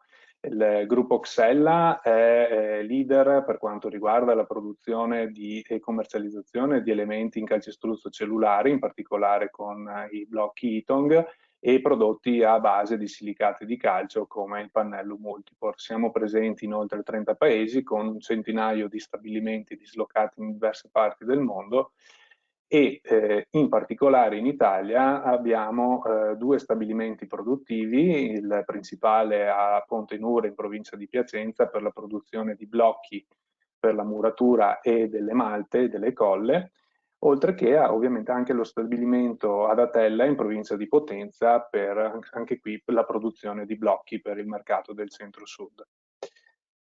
Di che cosa è fatto? Che cos'è il calcestruzzo aerato autoclavato? Beh, le materie prime sono molto semplici e di facile reperibilità nel territorio.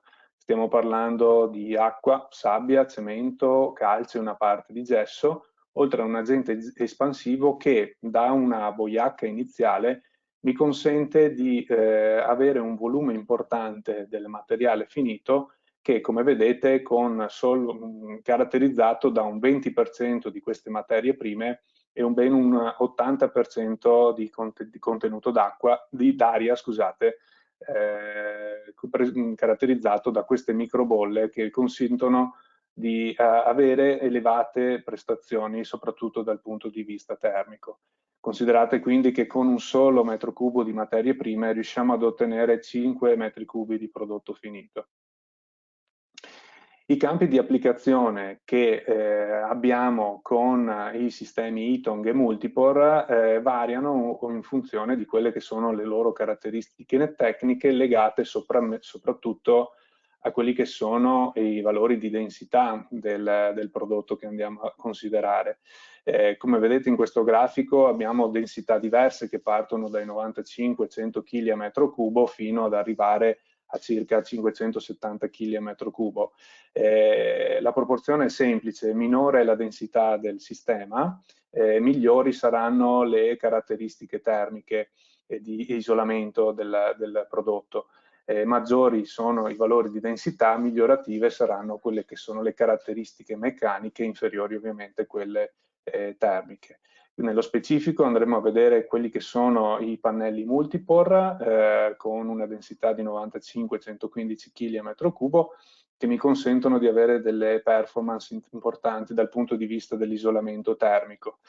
Si trovano collocazione in questa fascia anche la muratura di tamponamento monostrato con il blocco Climagold e il blocco Climaplus che consentono di realizzare, come abbiamo visto tra l'altro nei casi precedenti dell'architetto Zoboli, murature di tamponamento esterno monostrato senza l'utilizzo di un cappotto termico.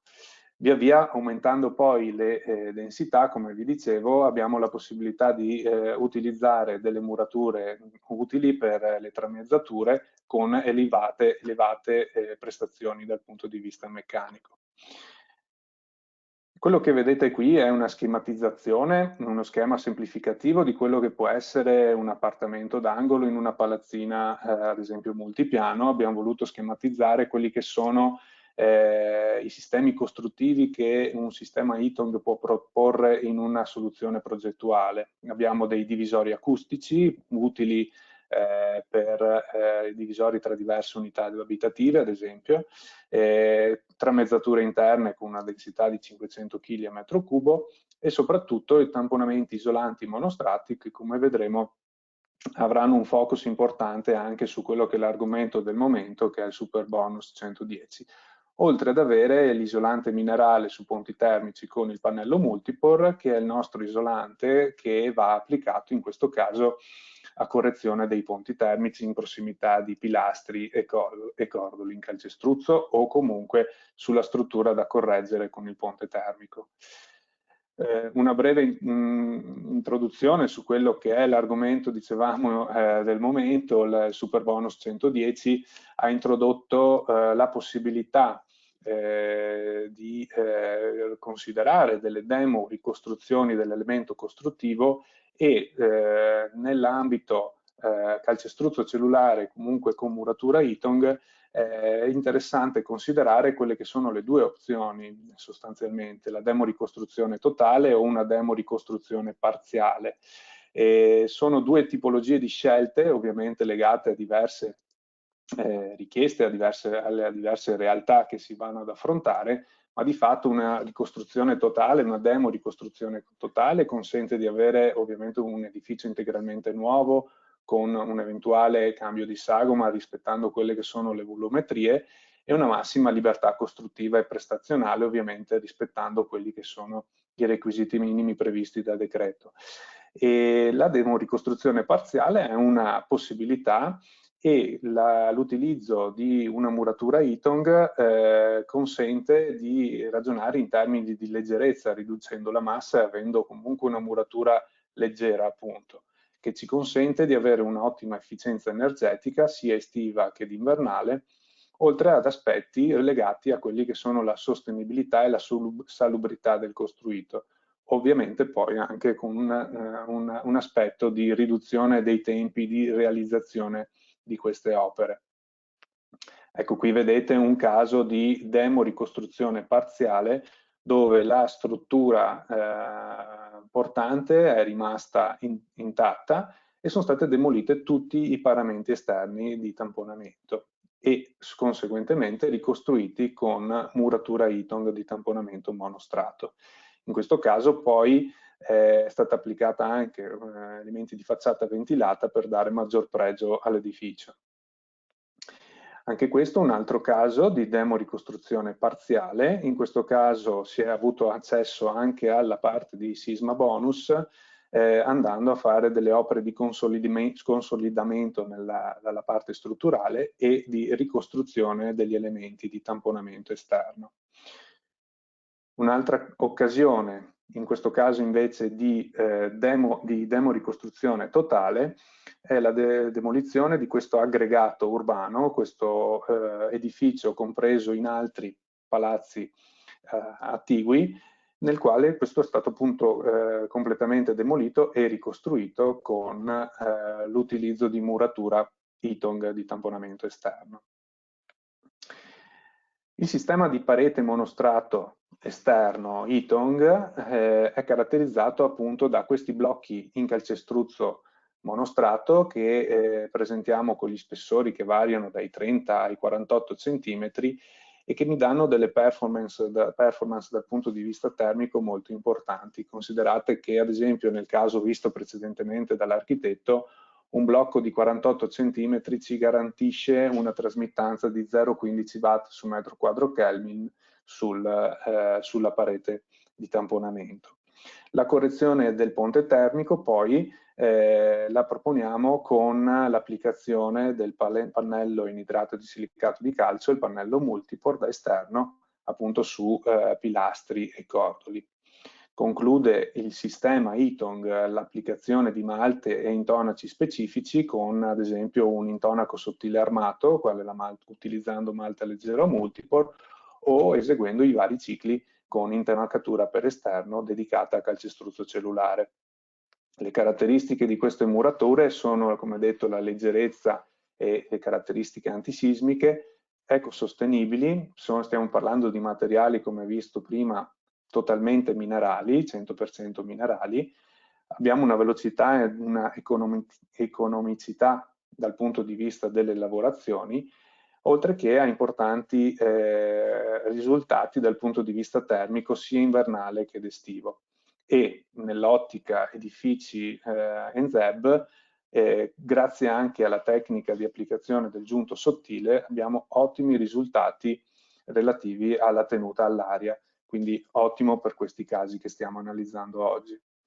Teniamo conto che tutti i sistemi Eaton e Multipore sono classificati in Euroclasse A1, quindi stiamo parlando di materiale minerale completamente ignifugo, quindi materiale resistente al fuoco e dandoci delle facciate completamente resistenti al fuoco, oltre che a facciate robuste e ovviamente con la soluzione monostrato andiamo ad applicare dei sistemi che non prevedono l'applicazione di un cappotto esterno.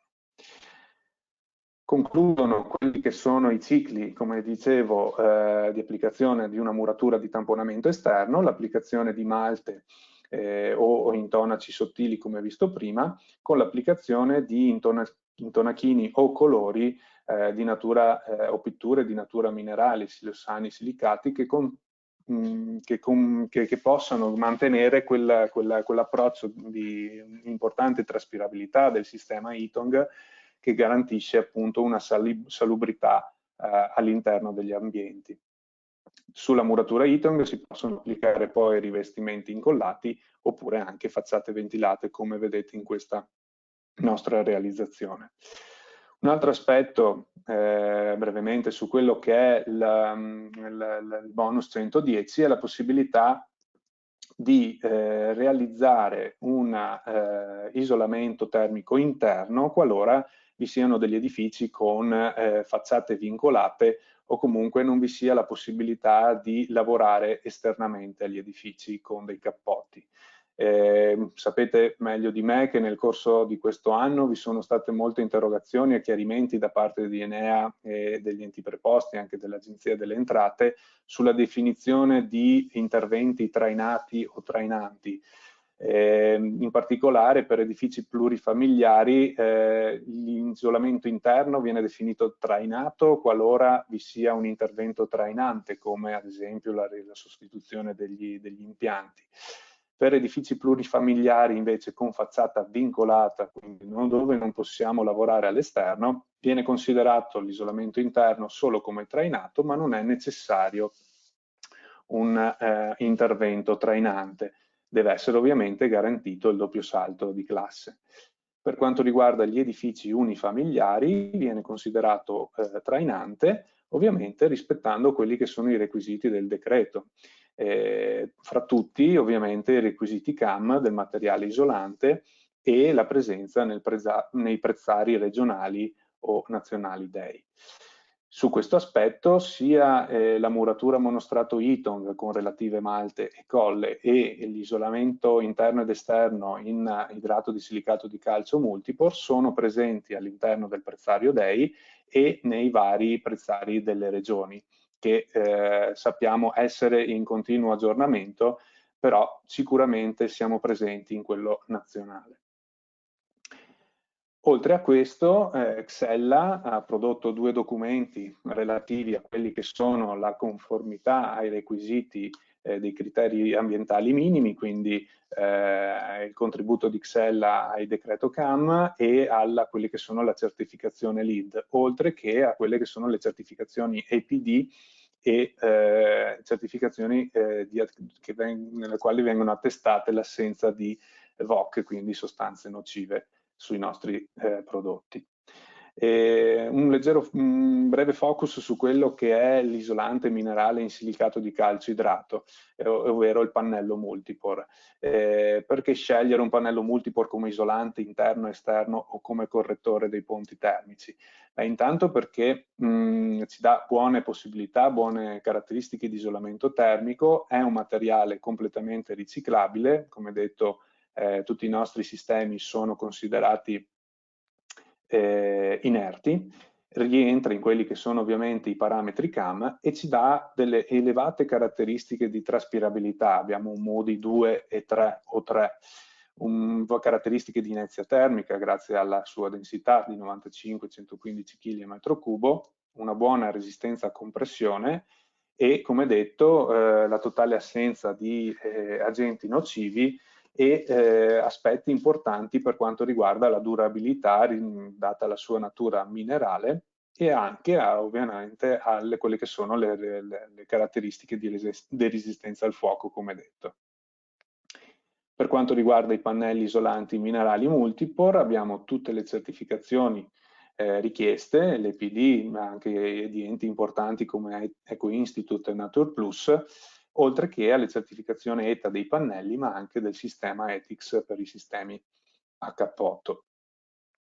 I campi di applicazioni del pannello multipore in idrato di silicato di calcio, come vedete in questa slide, sono quelli relativi al, come detto, l'isolamento esterno a cappotto, l'isolamento interno o a soffitto, può essere utilizzato come soluzione anti-muffa con il Multipore Compact Plus, o come vedremo utile per l'isolamento di murature degradate con presenza di umidità di risalita e sali.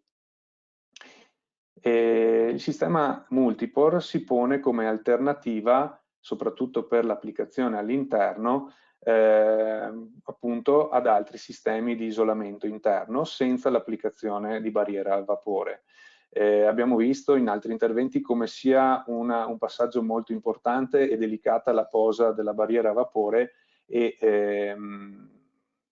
questo sicuramente è un intervento che deve essere seguito molto attentamente per evitare la presenza di fastidiose condense interstiziali che poi portano, come sappiamo, a muffe e ad altre problematiche.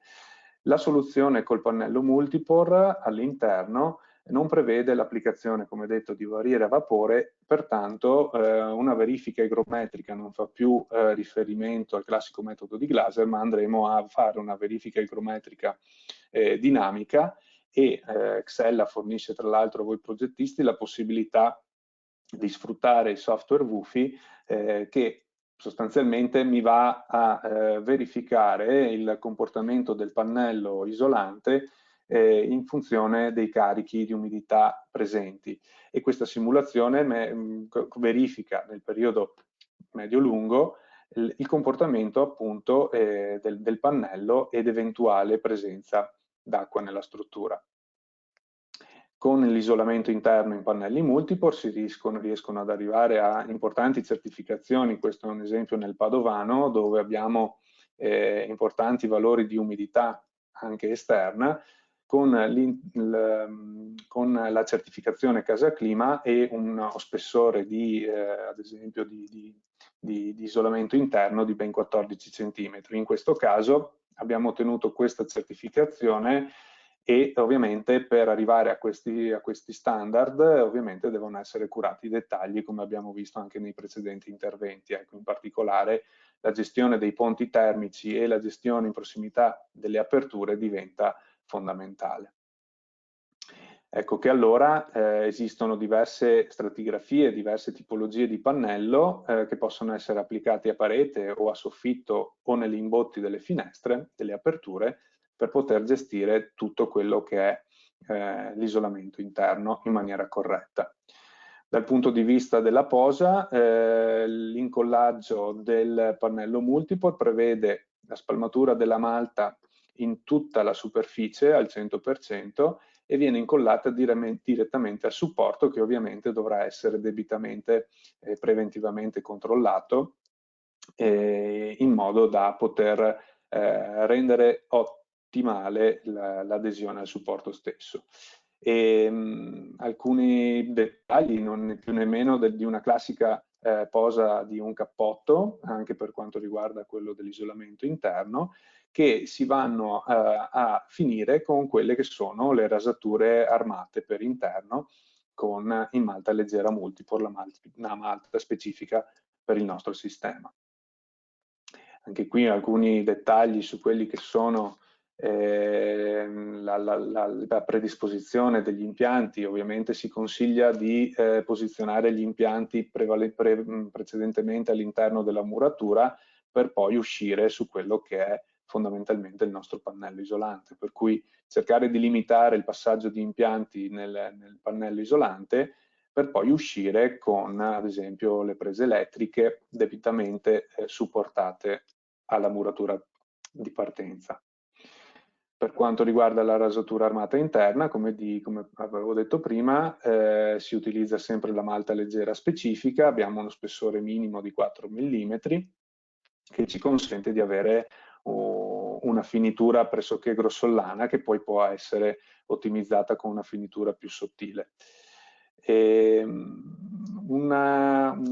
Un'altra applicazione che il sistema Multipore può offrire, ed è una novità di quest'anno, è la possibilità di isolare termicamente murature degradate da presenza di umidità di risalita e presenza di sali. Questo è il pannello che ci consente, come vedete, di proteggere la muratura da queste problematiche che purtroppo vanno a degradare l'intonaco e la muratura, creando a volte anche danni strutturali e una compromissione a volte anche della salute dei residenti all'interno dei locali. Le soluzioni classiche, ad esempio, sono quelle della posa di un intonaco macroporoso che, come sappiamo, può dare delle problematiche o comunque ha dei tempi di posa molto lunghi e una resistenza al sale non del tutto appurata.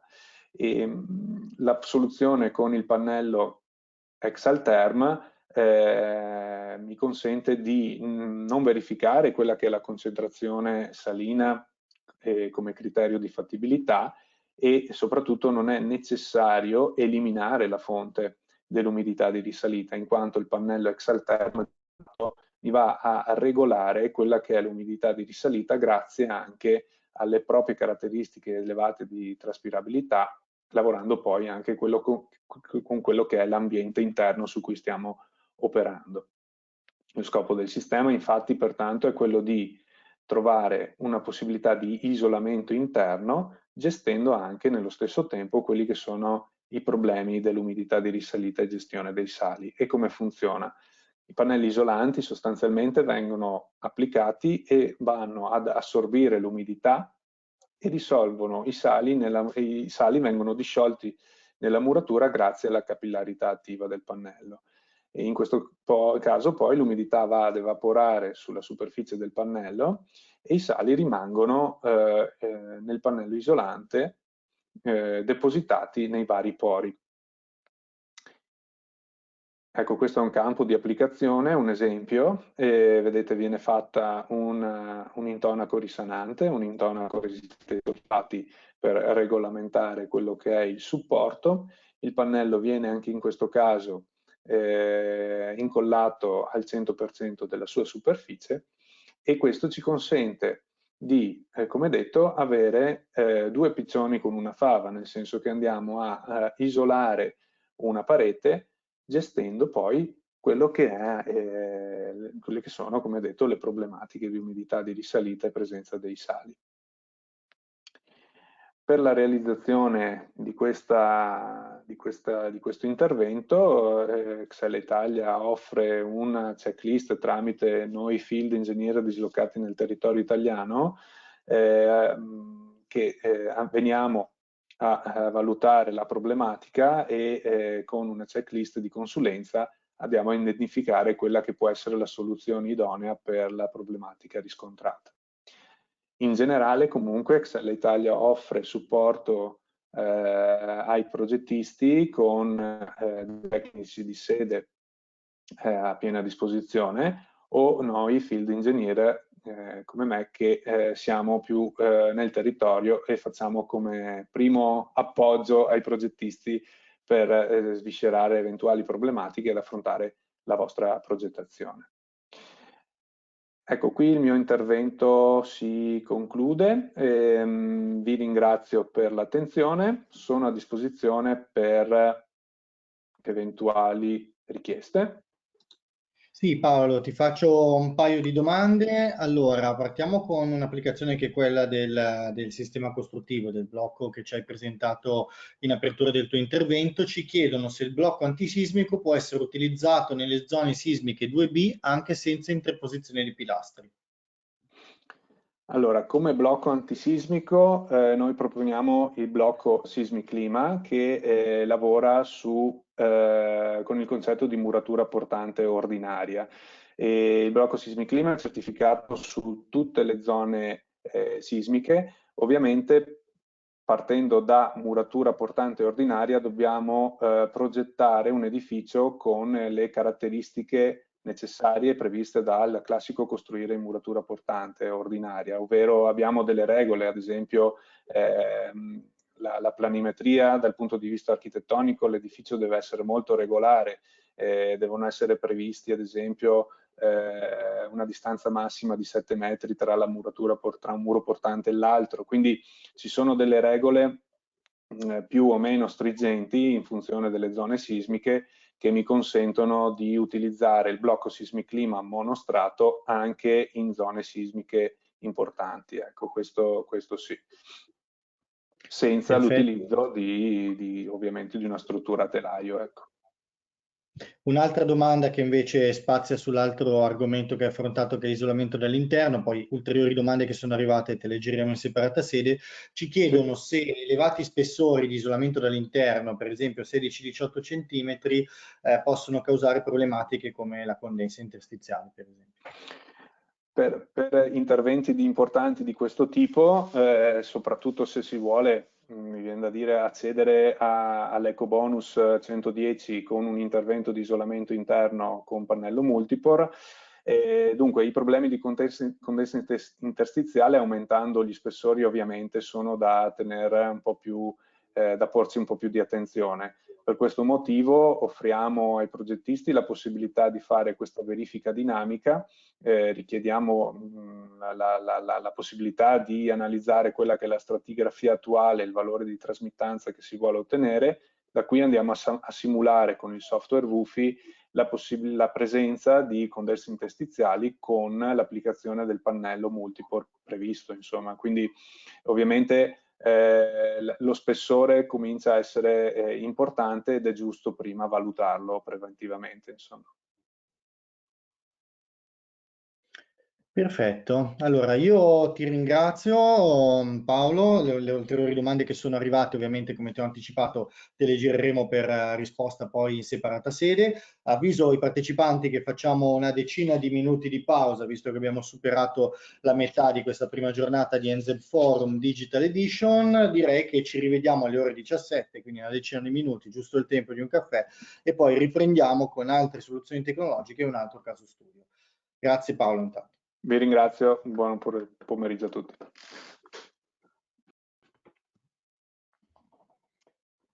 Bene, allora ricominciamo questa nostra diretta con la seconda parte della prima giornata di NZEB Forum. Come vi dicevo, vediamo ancora in questa seconda parte un paio di soluzioni tecnologiche, peraltro entrambi afferenti al mondo degli impianti, e vediamo ancora anche la presentazione di un caso studio. Io intanto invito a collegarsi Alessandro Trevisan di Panasonic Heating and Cooling, invito a rimettere microfono e webcam attive. Vedo che hai il microfono acceso, manca ancora la webcam, Alessandro. Eccoci qua. Eccoci qua. Ben arrivato, bentornato, anzi, visto che ci eravamo visti poco prima dell'inizio del webinar. Grazie. Intanto che segno il ruolo di relatore, così puoi cominciare a condividere la tua presentazione, introduco un pochino il tuo intervento. Soluzioni full elettrico, un pompa di calore aria-acqua. Allora, tematica sicuramente molto attuale, peraltro con il tema del super bonus che coinvolge come intervento trainante anche la sostituzione di quelli che sono i generatori, no, esistenti con tecnologie più performanti, come nel caso di una pompa di calore. Molti progettisti ovviamente si stanno lasciando affascinare un po' da questo tema del full electric. Ecco, è proprio la tematica che andremo a trattare oggi, che va benissimo per l'argomento di oggi, 14 ottobre, che è quello della nuova costruzione e nuova edificazione, ma peraltro si sposa sicuramente molto bene anche col tema della riqualificazione. Lascio però introdurci a questo tema direttamente Alessandro Trevisan. Grazie mille Marco. Io sono Alessandro Trevisan, sono un tecnico Panasonic e seguo per il nord-est le pompe di calore aria-acqua. Come hai ben introdotto, la pompa di calore è un argomento sempre più d'attualità, diciamo così. Sicuramente oggi se ne parla molto nella riqualificazione perché è intervento trainante nel super bonus 110, ma sicuramente la spinta forte arriva anche da quella che è l'obbligo normativo dato dalla necessità di soddisfare grossa parte dei fabbisogni da quota rinnovabili.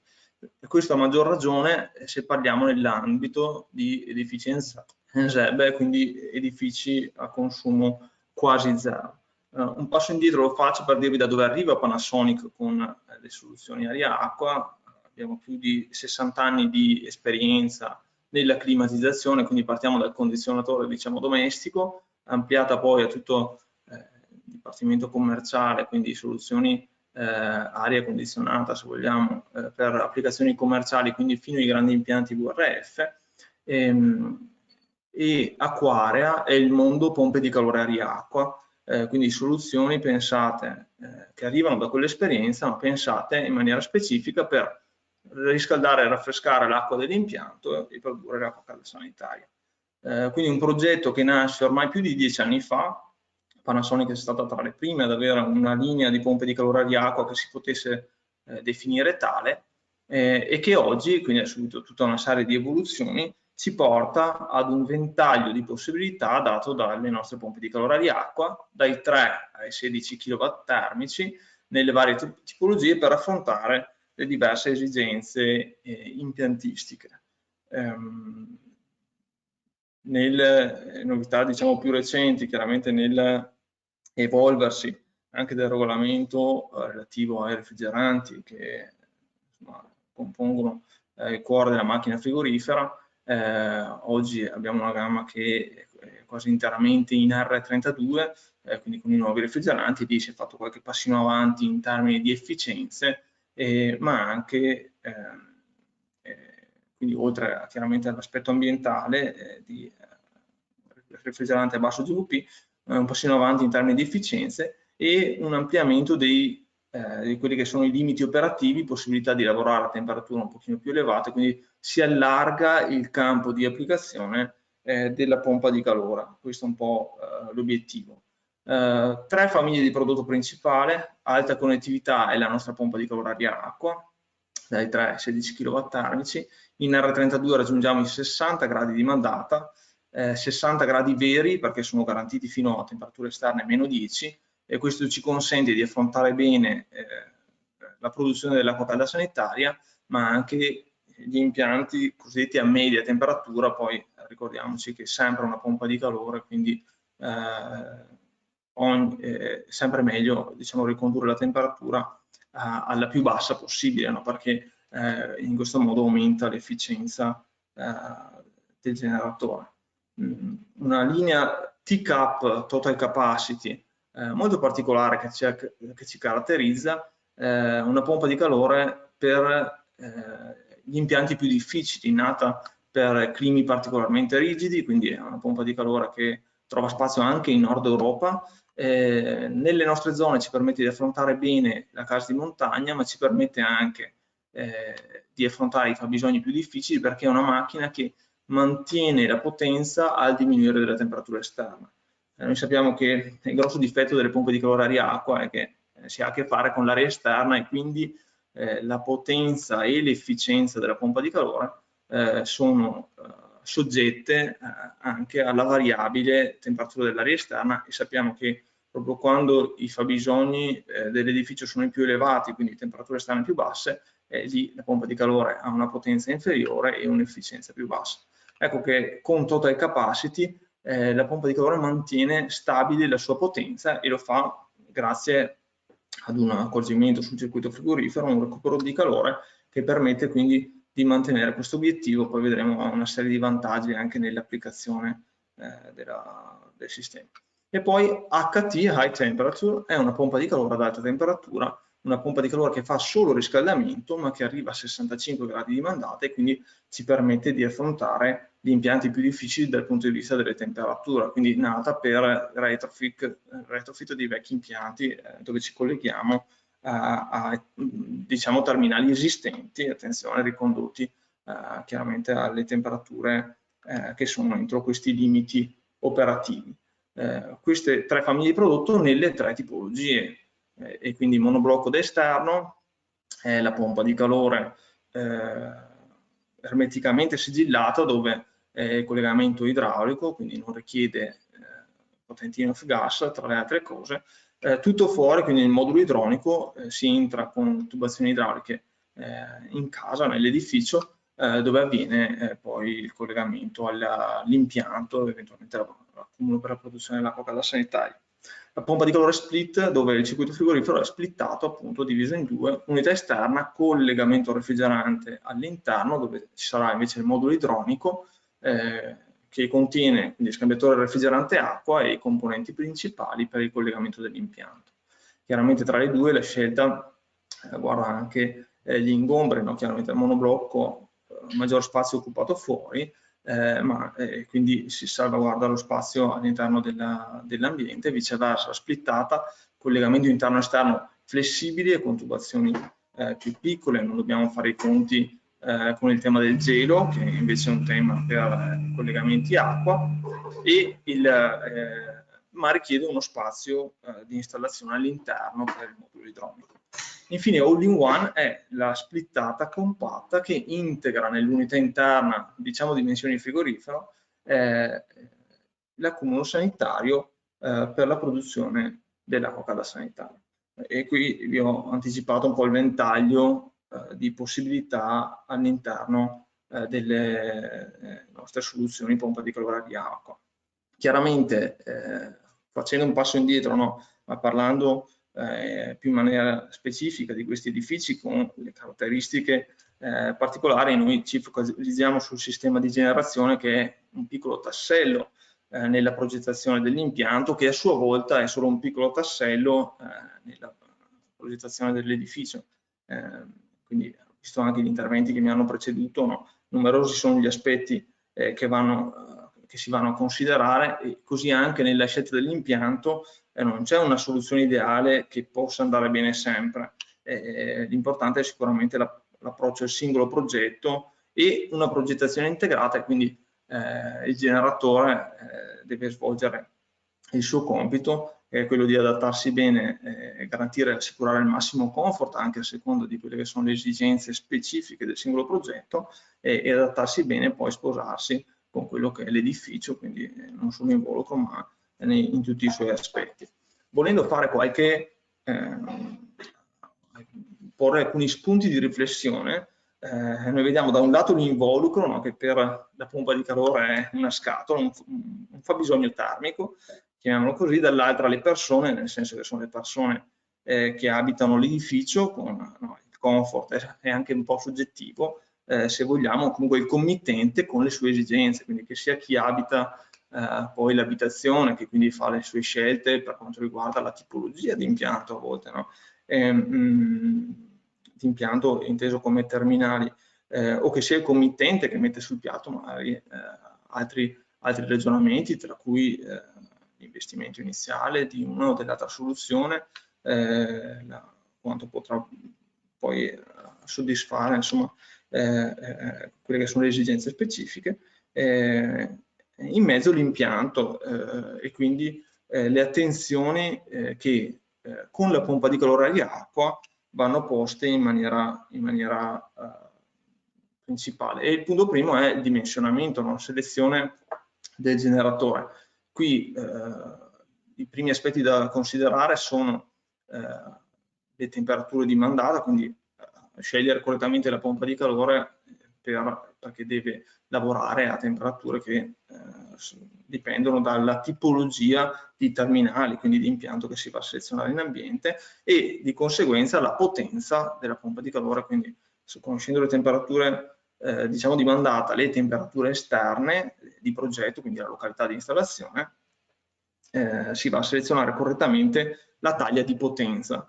E qui con la pompa di calore c'è un'unica regola che ora qui ovviamente semplifichiamo, perché nei tempi dati insomma, sarebbe impossibile andare ad approfondire più di tanto, ma la regola principale con la pompa di calore è non sovradimensionare, e in questi edifici a consumo quasi zero sovradimensionare è molto facile.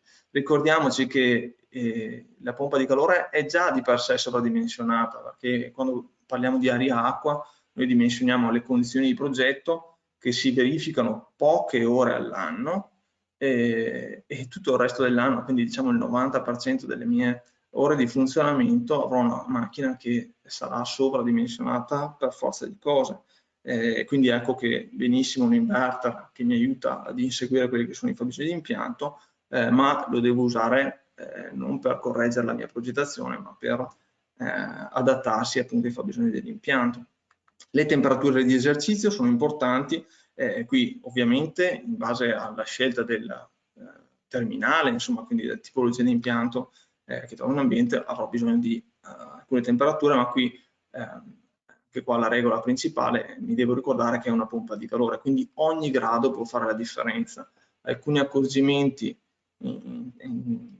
progettuali mi possono permettere di lavorare sullo stesso impianto, sulla stessa tipologia di impianto, a temperature più basse se parliamo di riscaldamento o più alte se parliamo di raffrescamento, garantendo il massimo comfort e aggiungendo la massima efficienza. Quindi un'attenzione qui importante a quello che è la temperatura dimandata. E vi nomino il famigerato doppio set point, no? questo sconosciuto qui è particolarmente importante quando abbiamo impianti diciamo misti che mi richiedono acqua a diverse temperature, che la pompa di calore possa riconoscerlo e quindi lavorare alla temperatura più alta quando è richiesto, ma se solo la porzione di impianto o la parte di impianto a bassa temperatura è attiva, portarsi a set point per la bassa temperatura in maniera da stagionalmente ottenere un'efficienza più importante. E questo vedo che succede anche nelle nuove costruzioni, o comunque in questi edifici a consumo quasi zero, dove proprio perché si vuole spingere al massimo la progettazione cercando di ottenere la massima efficienza, ma un impianto che deve comunque servire il comfort, a volte abbiamo delle batterie d'acqua che mi fanno che seguono un fabbisogno standard e quindi un'integrazione nella ventilazione meccanica o un sistema di venticonvettori che mi va a dare un'integrazione abbinata ad un sistema radiante che spesso è preferito per una certa tipologia di comfort, magari un radiante a bassa inerzia. Ecco che se ho queste due temperature è bene che la pompa di calore sappia che c'è un circuito a media temperatura e un circuito a bassa, in maniera che solo quando necessario si porterà alla temperatura più alta, ma quando possibile lavorerà invece a bassa temperatura con efficienze più elevate. Dopodiché volume di impianto, qui sappiamo che proprio perché molto spesso la pompa di calore risulta sovradimensionata, è bene la pompa di calore inverter che si adatta, ma avere qualche litro d'acqua su cui lavorare sappiamo che permette di ottenere un buon funzionamento della macchina, ma efficienze stagionali che sono maggiori, e io aggiungo anche lunga vita della pompa di calore perché minori accensioni e spegnimenti. E quindi il volume di impianto è necessario. Ora, qua vi invito a una riflessione, attenzione, impianto a bassa inerzia significa terminale a bassa inerzia. Il volume di impianto è vero che aggiunge un pochino di inerzia, ma l'aggiunge non nell'ambiente, l'aggiunge proprio nel lato acqua tecnica, quindi un piccolo accumulo isolato non sposta per niente l'inerzia dell'impianto. E il problema che noi avevamo o che possiamo incontrare con dei radianti diciamo tradizionali, con massetti molto generosi e quindi elevata inerzia in ambiente, non è un problema di tempo, o meglio non solo marginalmente forse un problema di tempo, il problema è che il mio massetto, quindi l'inerzia dell'impianto, accumula energia che poi rilascia inesorabilmente. Ecco, quando io chiedo 20 gradi in ambiente, il termostato ambiente mi chiama 19 gradi, parte il mio impianto, porto l'acqua a 30 gradi, 35 e si carica il massetto, poi raggiungo i 20, 21, il termostato stacca ma il massetto è caldo e rilascia calore per le ore successive. Ecco, e dopo 3 ore magari ho l'ambiente a 26 anziché a 21, questo succede no? in case molto isolate, ecco perché si è corso poi a ai ripari, tra virgolette, con impianti invece a bassa inerzia, ma attenzione che un volume di acqua tecnica combinato a maggior ragione ad un impianto a bassa inerzia assicura il buon funzionamento della pompa di calore. A seconda di come lo si utilizza potrebbe anche rendere l'impianto più veloce, perché se quell'acqua è pronta all'uso, e comunque va previsto, insomma, considerato con la pompa di calore. E questo richiama chiaramente anche la produzione di acqua calda sanitaria, che è un fabbisogno sempre difficile per la pompa di calore, no? Temperature per forza di cose elevate, dove dobbiamo fare i conti con la fisica. Quindi i fabbisogni di acqua calda sanitaria sono sempre di più preponderanti, importanti rispetto magari al riscaldamento e all'affrescamento dell'edificio, e qua facciamo i conti con la potenza, e ritorniamo al punto prima, ma sarebbe meglio non sovradimensionare, quindi dimensionare la potenza di macchina sulla climatizzazione e utilizzare poi quella potenza eventualmente anche per fare acqua calda sanitaria. Le temperature di stoccaggio, e qui la coperta è corta, no? La pompa di calore mi permette di arrivare fino ad un certo punto, quindi possiamo giocare soprattutto sui volumi, centrare quelli che sono i fabbisogni, quindi di nuovo ritorniamo all'importanza del committente, giocare su quelli che sono i fabbisogni per centrare anche la produzione dell'acqua calda sanitaria. Tutto ciò mi richiede spazi tecnici adeguati. E qui rischio di dire banalità, ma insomma banalità non sono.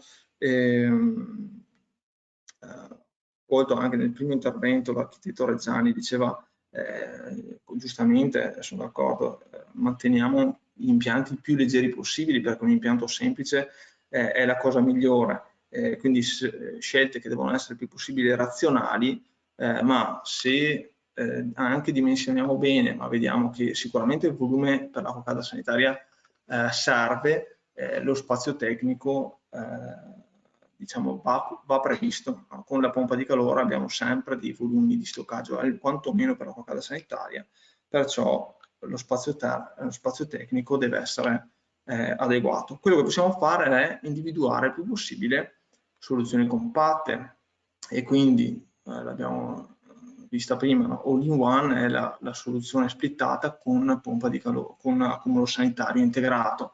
Questa è una soluzione compatta che mi richiede una base impianta 60x60, si inserisce quindi nell'arredo standard, come vediamo qui raffigurato, soluzione di qualità con serbatoio in acciaio inossidabile, un isolamento estremamente performante che consente quindi di combinare nello spazio estremamente limitato un'elevata efficacia di isolamento termico per il bollitore acqua calda sanitaria, e quindi anche qua efficienza massima nella generazione.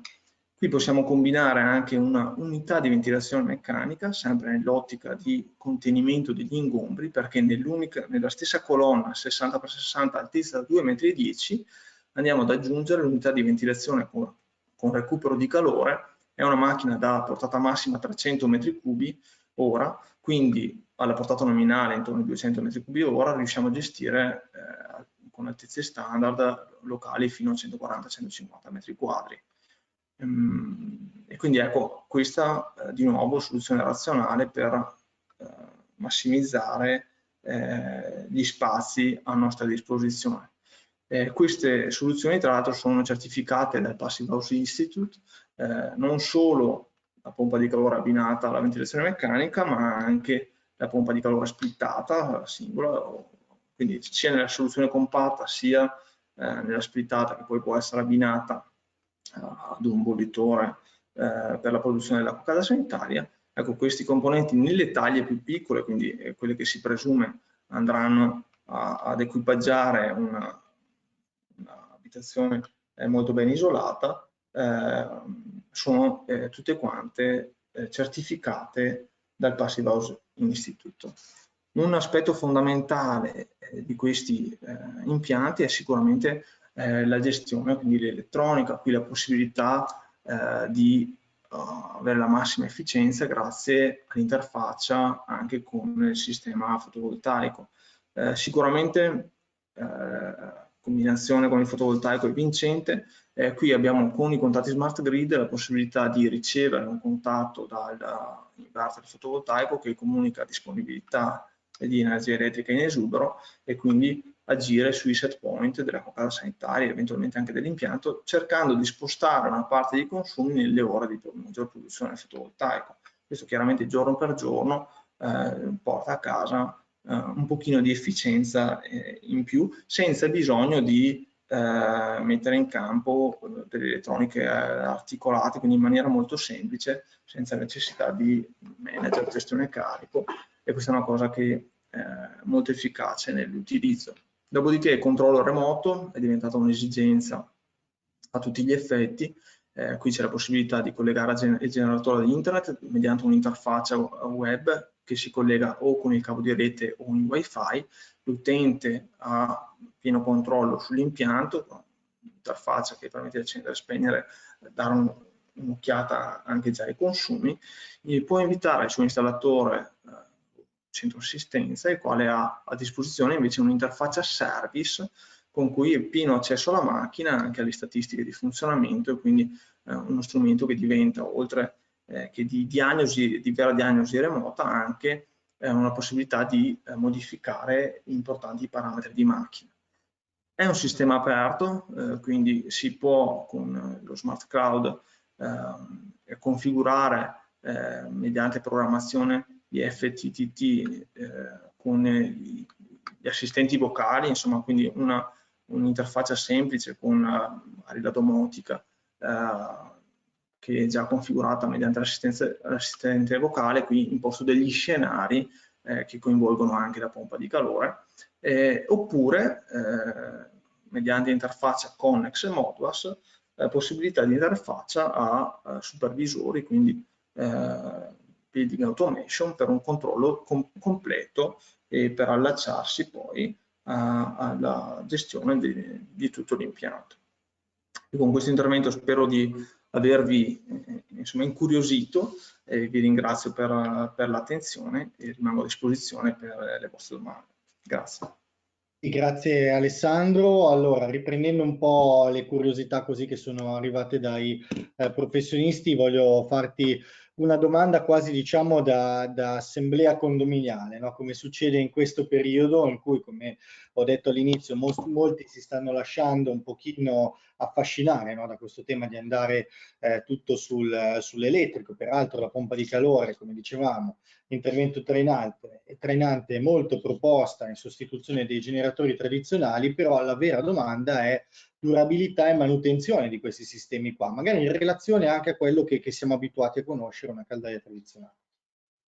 Sì, ora la pompa di calore è una macchina semplice, il cuore è, potremmo dire, il compressore della pompa di calore, dove le temperature massime sono temperature contenute rispetto a quelle della combustione della caldaia. Quindi la vita attesa di una pompa di calore messa nelle condizioni di lavorare correttamente è la vita attesa di una buona caldaia, nel senso che il costruttore probabilmente potrebbe dire 10 anni il compressore, poi sappiamo che se dura di più è tutto regalato, no? Il punto a favore direi che può essere quello che riguarda le manutenzioni. Qui ci sono dei controlli di efficienza o delle manutenzioni periodiche legate al contenuto F-gas che dipendono dalle potenze di macchine, e poi i regolamenti sono diversi regione per regione, quindi probabilmente oggi no, ma ci saranno dei controlli analoghi a quelli che oggi si fanno sulle caldaie per quanto riguarda anche le pompe di calore. Dico oggi no, nel senso che la regolamentazione in realtà già c'è e prevede controlli per pompe di calore sopra i 12 kW e controlli ricerca a perdite di refrigerante per pompe di calore tipo split, quindi dove c'è un collegamento refrigerante interno e esterno con contenuto di refrigerante superiore, mi sembra, alle 5 tonnellate di CO2 equivalente. Quindi, per dare una taglia di macchina con l'R410 si parte da intorno ai 10 kW di macchina. Questi controlli però sono mediamente più semplici tecnicamente, perché la manutenzione poi reale della pompa di calore consiste nel tenere pulita l'unità esterna, quindi lo scambio con l'aria esterna, e poi consiste invece nel fare un controllo sull'impianto, quindi sul lato acqua, pulizia del filtro e verificare che l'impianto sia carico. Operazioni molto molto più semplici. Dico, arriveranno comunque dei controlli di efficienza, giustamente, per assicurarsi che un minimo di manutenzione sia fatta, perché se metto in campo l'impianto più efficiente e poi lo abbandono, perde senso di essere, questo è sicuro. Questo tipo di intervento.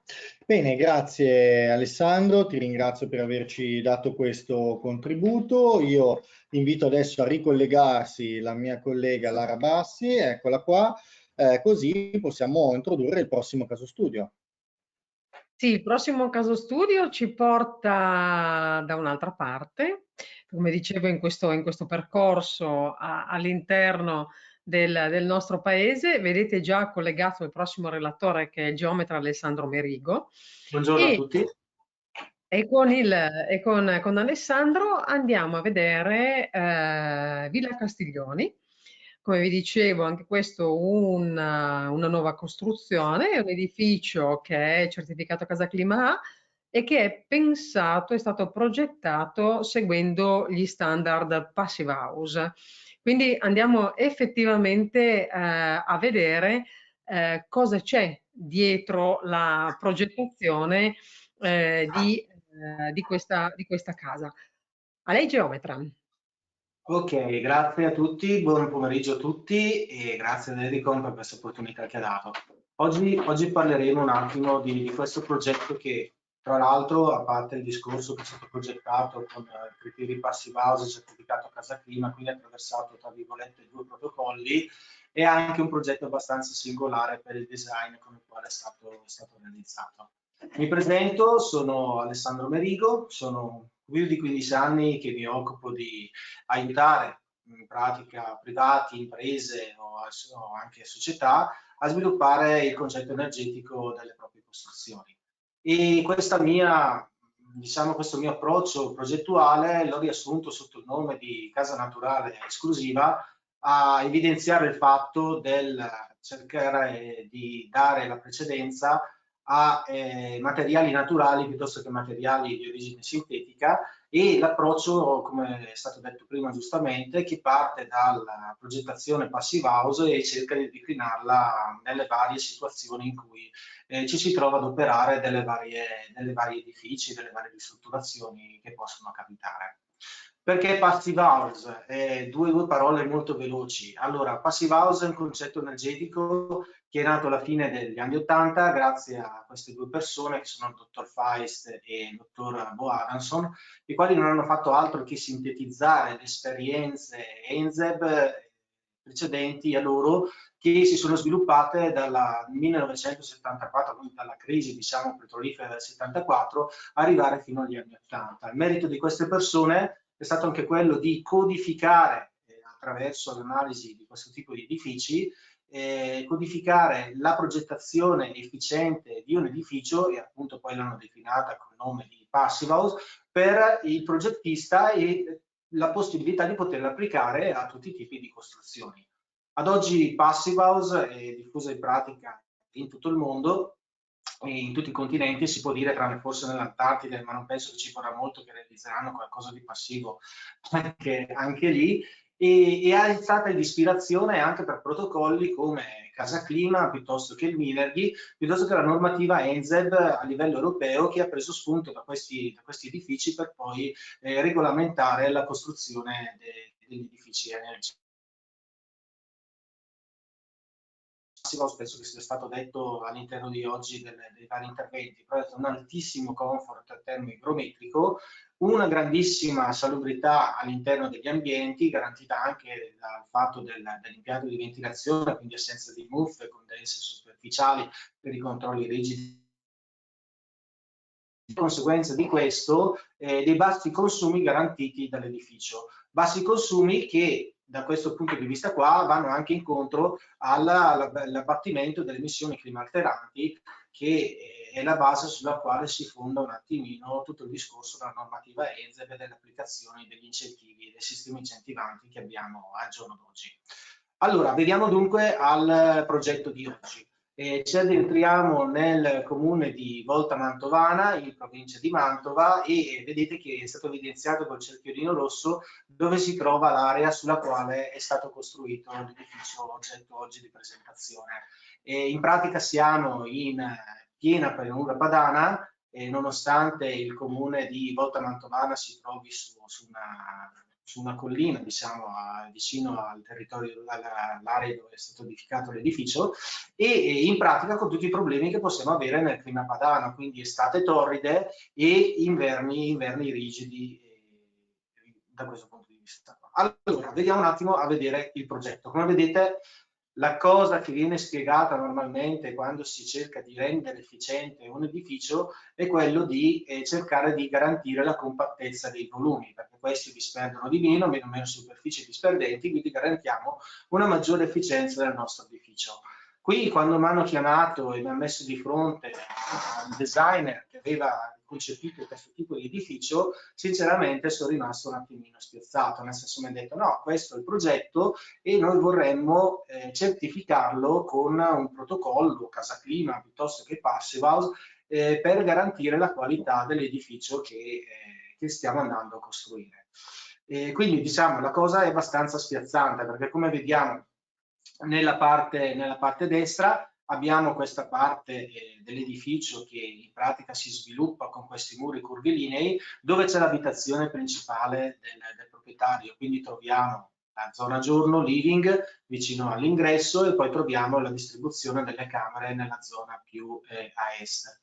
Nella zona centrale troviamo un piccolo atrio di disbrigo perché collega con l'altra parte dell'edificio, l'altro corpo dell'edificio, dove si trova in pratica le autorimesse, la centrale termica, una stanza che potrebbe essere dedicata a una seconda unità immobiliare, ma che di fatto è stata concepita dai proprietari per essere una zona tipo taverna, zona hobbistica, da utilizzare nella sala pluriuso, mentre invece troviamo al piano primo la distribuzione delle camere che potrebbero essere legate, diciamo, a questa unità immobiliare come un'unità a sé stante, ma che di fatto fungono da camere a disposizione per eventuali ospiti che vengono a trovare i proprietari.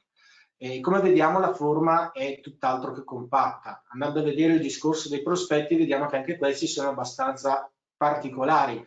Troviamo in pratica questi tetti che, nonostante la forma classica a capanna degli edifici tipici di zona, però hanno anche loro la loro peculiarità perché sono fatti in forma tondeggiante, e questo non ha fatto altro che, tra virgolette, rendere più difficoltoso sia la costruzione stessa dell'edificio, che poi, come vedremo, ha avuto delle particolari, diciamo, precauzioni per poter riuscire a rispettare quello che era l'intenzione del designer, quindi il progetto originario, e mantenerlo più fedele possibile, sia dal punto di vista energetico, perché ha comportato qualche problemino che poi siamo andati ad aggiustare da questo punto di vista qua. Vediamo un attimo il discorso del rapporto di compattezza, quindi gli edifici dovrebbero essere compatti per essere più efficienti. Qua ci troviamo in una situazione probabilmente diametralmente opposta, dove abbiamo delle superfici molto dispersive e una composizione del fabbricato che è molto articolata rispetto a quello che ci si aspetterebbe da un edificio energicamente efficiente. Allora, prima cosa che è stata fatta da questo punto di vista è stata fatta un'analisi per capire fin dove potevamo spingere l'efficientamento energetico dell'edificio. Quindi è stato utilizzato da parte mia l'applicativo dello sviluppo dei progetti passivi in 3D Design PH, dove è stata fatta un'analisi preliminare di tutta la costituzione di tutto l'edificio, quindi è stato creato il modello dell'edificio e si è fatta l'analisi per vedere che cosa poteva succedere, fin dove potevamo spingere l'efficienza di questo tipo di costruzione. Allora, il clima, come vedete, è stato impostato il clima più vicino, che è quello di Verona, Viana Valeggio, che più o meno è valido anche per la zona del Mantovano, però nonostante diciamo, le stratigrafie, poi vedremo meglio dopo, sono state molto simili a quelle che vengono utilizzate canonicamente in un edificio passivo, ci siamo ritrovati a un valore, come vedete riportato nella tabella, intorno ai 19,2 kWh metro quadro anno. Allora, piccola parentesi. Per chi non lo sapesse, un edificio che viene classificato passivo ha un valore limite di 15 kWh metro quadro anno, quindi dai 15 kWh metro quadro anno a scendere, quindi per valori inferiori, l'edificio può essere certificato come Passive House.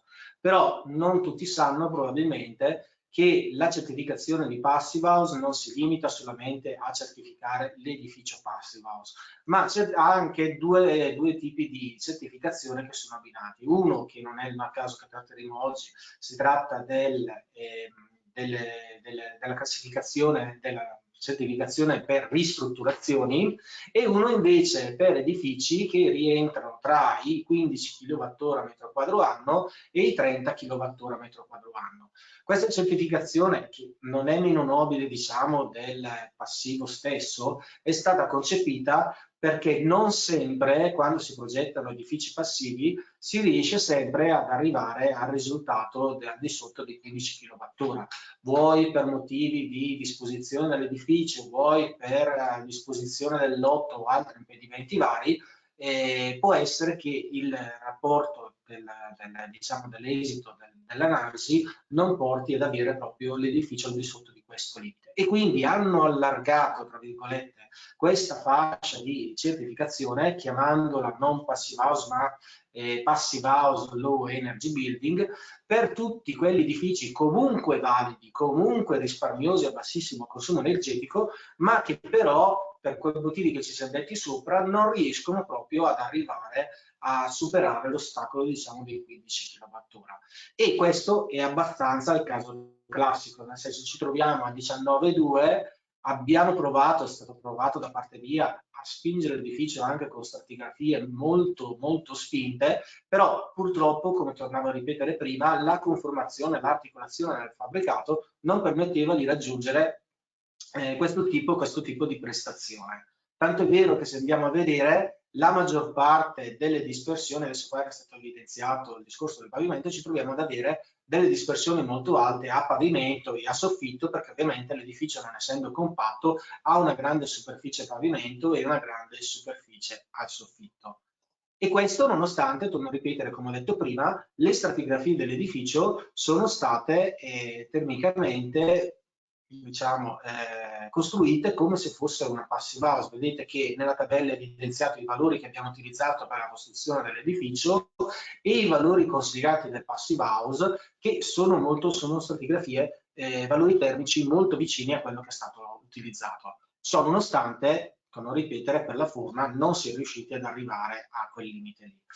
Anche dal punto di vista di serramenti abbiamo utilizzato dei vetri molto prestanti con un G di 0,5 e un valore UG di 0,6, quindi tripli vetri, basso emissivi e tutte le caratteristiche che possono avere questi tipi di, diciamo, di vetri che vengono utilizzati negli edifici passivi, e un telaio anche di alta qualità, verso la ditta Ierapifest che ha fornito questo tipo di serramento.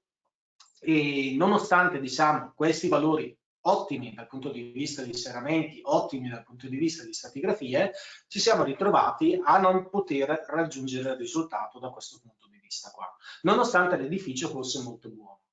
Una cosa che però abbiamo potuto girare a nostro vantaggio è il discorso che ci trovavamo questa grande superficie pavimento e questa grande superficie tetto, che da un lato ci limitavano dal punto di vista prestazionale in picco della resa di tutto l'edificio, ma dall'altro il pavimento ci dava una grossa opportunità. Qual è questa grossa opportunità?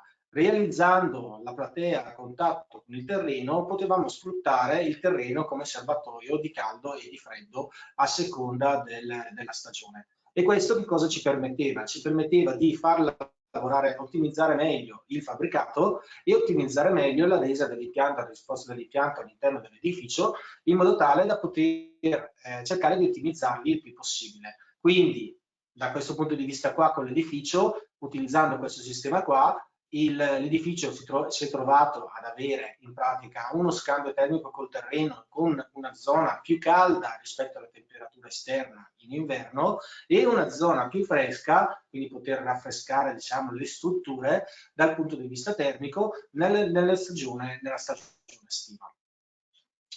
L'esempio, quindi la soluzione finale, diciamo, dello studio che è stato fatto su questo edificio, qual è che è stato? È stato creare un isolamento con della ghiaia di vetro cellulare rullata sotto il basamento della platea, in modo tale da cercare di continuare a massimizzare questo contatto tra il terreno e l'edificio sovrastante e quindi non avere interruzioni dovute a eventuali guest-fire, quindi è stato fatto poi il discorso antiradon, eccetera, eccetera, e andare dalla parte delle strutture, diciamo sulle murature, a creare un muro che potesse permettere di raggiungere le stratigrafie, ma che potesse andare incontro anche alle esigenze della forma molto particolare dell'edificio e dell'impresa. Questo perché? Perché tra le varie, tra i vari punti che aveva messo in evidenza il cliente, c'era quello che l'impresa doveva essere l'impresa di fiducia, tra virgolette, di famiglia. E questo non sarebbe stato un grossissimo problema se l'edificio fosse stato un edificio, tra virgolette, normale. Il problema è che questa impresa non aveva esperienze pregresse in realizzazione di edifici a basso consumo, tipo casa clima o tipo passive house. Ma questo, tra virgolette, è il problema, quindi abbiamo bypassato, poi farò vedere come è stato bypassato, ma soprattutto anche sulle strutture, quindi abbiamo cercato di tenere le strutture più semplici, più vicine alla realtà di un'impresa tradizionale con i materiali che è abituata a costruire. Quindi la stratigrafia della muratura, per questi motivi qua, è stata realizzata con una muratura in porto da 30 cm, un rivestimento a cassetta con dell'isolante con 12 cm di lana di roccia e esternamente un paramento di porto a sua volta ancora di 12 cm. In questo modo l'impresa ha utilizzato dei materiali di cui era a conoscenza ed è riuscita a lavorare meglio anche dal punto di vista, diciamo, della realizzazione dei tondi delle murature, che se fosse stata dovuta essere realizzata con un sistema cappotto sarebbe stata una problematica abbastanza seria da dover affrontare durante l'esecuzione dei lavori stessi. In copertura invece sono stati previsti un isolamento con della fibra di legno fibra di legno da 24 cm, di cui gli ultimi 2 cm sono stati previsti con della fibra di legno ad alta densità per cercare di dare un po' di massa alla struttura e quindi cercare di far lavorare meglio tutta la struttura, soprattutto nel regime estivo, dove in pianura padana, tra virgolette, in questi climi, la differenza di temperatura, di scossione termica tra il giorno e la notte risulta minima e quindi non permette di poter raffrescare, tra virgolette, le strutture stesse. Dal punto di vista invece dei serramenti, come ho detto prima, sono stati utilizzati dei serramenti tipo Alfifester con il loro sistema ombreggiante a frangisole esterni a scomparsa, e con triplo vetro in modo tale da cercare di mantenere comunque diciamo tutte le impostazioni passive house sull'edificio e raggiungere quel risultato che ci eravamo prefissati. Vediamo un attimo dal punto di vista degli impianti come è stata affrontata la questione. Dal punto di vista dell'impianto di ventilazione, l'edificio, come dobbiamo ripetere l'ennesima volta, è molto articolato e l'impianto di ventilazione è stato studiato sia per fare fronte al discorso di come era articolato l'edificio, sia anche in funzione delle esigenze dell'utilizzo dello stesso. Infatti troviamo nella parte dell'appartamento principale, abitazione principale sulla destra, troviamo l'impianto di ventilazione dell'appartamento proprio dell'appartamento stesso.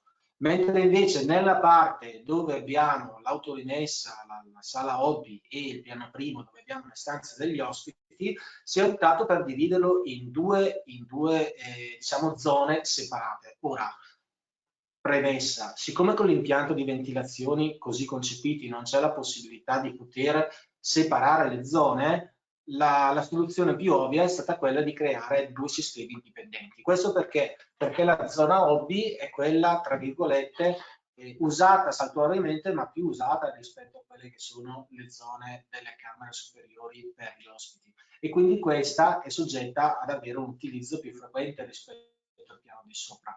E a questo punto un sistema dedicato permetteva di ottimizzare la ventilazione dei locali quando venivano utilizzati da parte dei proprietari solo per la zona dedicata, mentre invece la zona delle camere viene utilizzata quando in pratica queste vengono occupate. In questo modo abbiamo creato 3 zone di ventilazione in pratica indipendenti.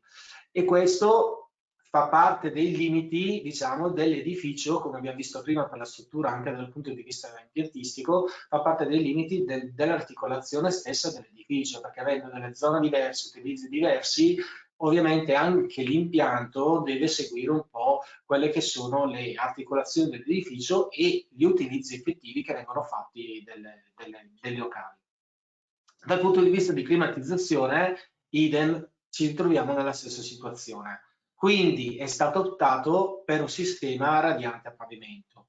Ora, come detto prima, gli edifici, anche dai colleghi prima, gli edifici normalmente di questo tipo si preferisce utilizzare un sistema d'aria. Perché? Perché hanno bisogno di una bassa inerzia, di una risposta veloce e immediata quando c'è da correggere la temperatura all'interno di questi edifici. E la risposta più è veloce e più è breve la reazione dell'edificio, nel senso viene compensata la temperatura, l'edificio va in saturazione e poi per tot periodo, per tot ore, piuttosto che forse anche mezze giornate, l'edificio rimane in equilibrio, non ha più bisogno di ulteriori correzioni della temperatura. Purtroppo questo è validissimo quando abbiamo degli edifici compatti, la distribuzione diventa efficiente e tutto funziona in una maniera abbastanza, anzi in una maniera molto efficiente, funziona in una maniera molto veloce da questo punto di vista qua. Avendo un edificio articolato, le problematiche sono 2. Primo, trovare il modo di poterlo diffondere in maniera uniforme diciamo, la climatizzazione, e soprattutto riuscire a distribuirla con delle potenze basse, perché uno dei problemi, soprattutto quando gli edifici sono articolati e sono così spinti, è che hanno bisogno veramente di poca energia, ma questa poca energia deve riuscire ad arrivare capillarmente per cercare proprio di mantenere in equilibrio tutte le stanze. Uno dei problemi degli edifici ad altissima efficienza, edifici passivi, se vogliamo vedere, è il fatto che hanno un grandissimo comfort, ma cosa succede? Una persona quando si abitua a stare in questo ambiente, all'inizio vede che è una cosa fantastica, nel senso che siamo abituati a edifici che magari non sono isolati, quindi entrare in questo edificio il comfort è fortissimo ed è altissimo. Il problema è che, come tutte le cose che capitano a noi, anche quella acustica, tanto per esempio, il nostro corpo si abitua ad un elevato standard. Abituatosi a questo elevato standard, anche le minime, diciamo, differenze di temperature, col passare del tempo da parte di chi utilizza dei fruitori di questi tipi di edifici, cominciano a sentirsi. Quindi uno degli obiettivi principali quando si regolano gli impianti per questo tipo di edifici è quello proprio di garantire l'uniformità della distribuzione.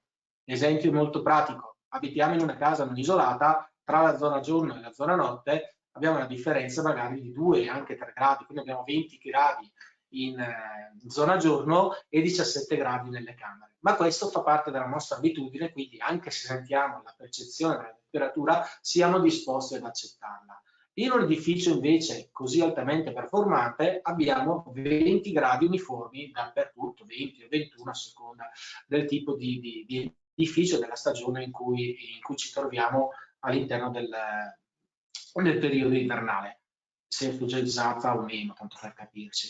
Cosa succede? Se io tra i 20 gradi della zona giorno e la zona, diciamo, più distante dalla zona notte ho una differenza di mezzo grado che in un edificio normalissimo nessuno percepisce, con l'abituarsi alla sensibilità a questo alto grado di efficienza, il nostro corpo, poi le persone che abitano in questo tipo usufruiscono di questo tipo di edifici, tendono a sentire la differenza del mezzo grado, e questo assolutamente non dovrebbe succedere. Quindi la distribuzione bisogna mantenerla più uniforme possibile da questo punto di vista qua, per questo motivo.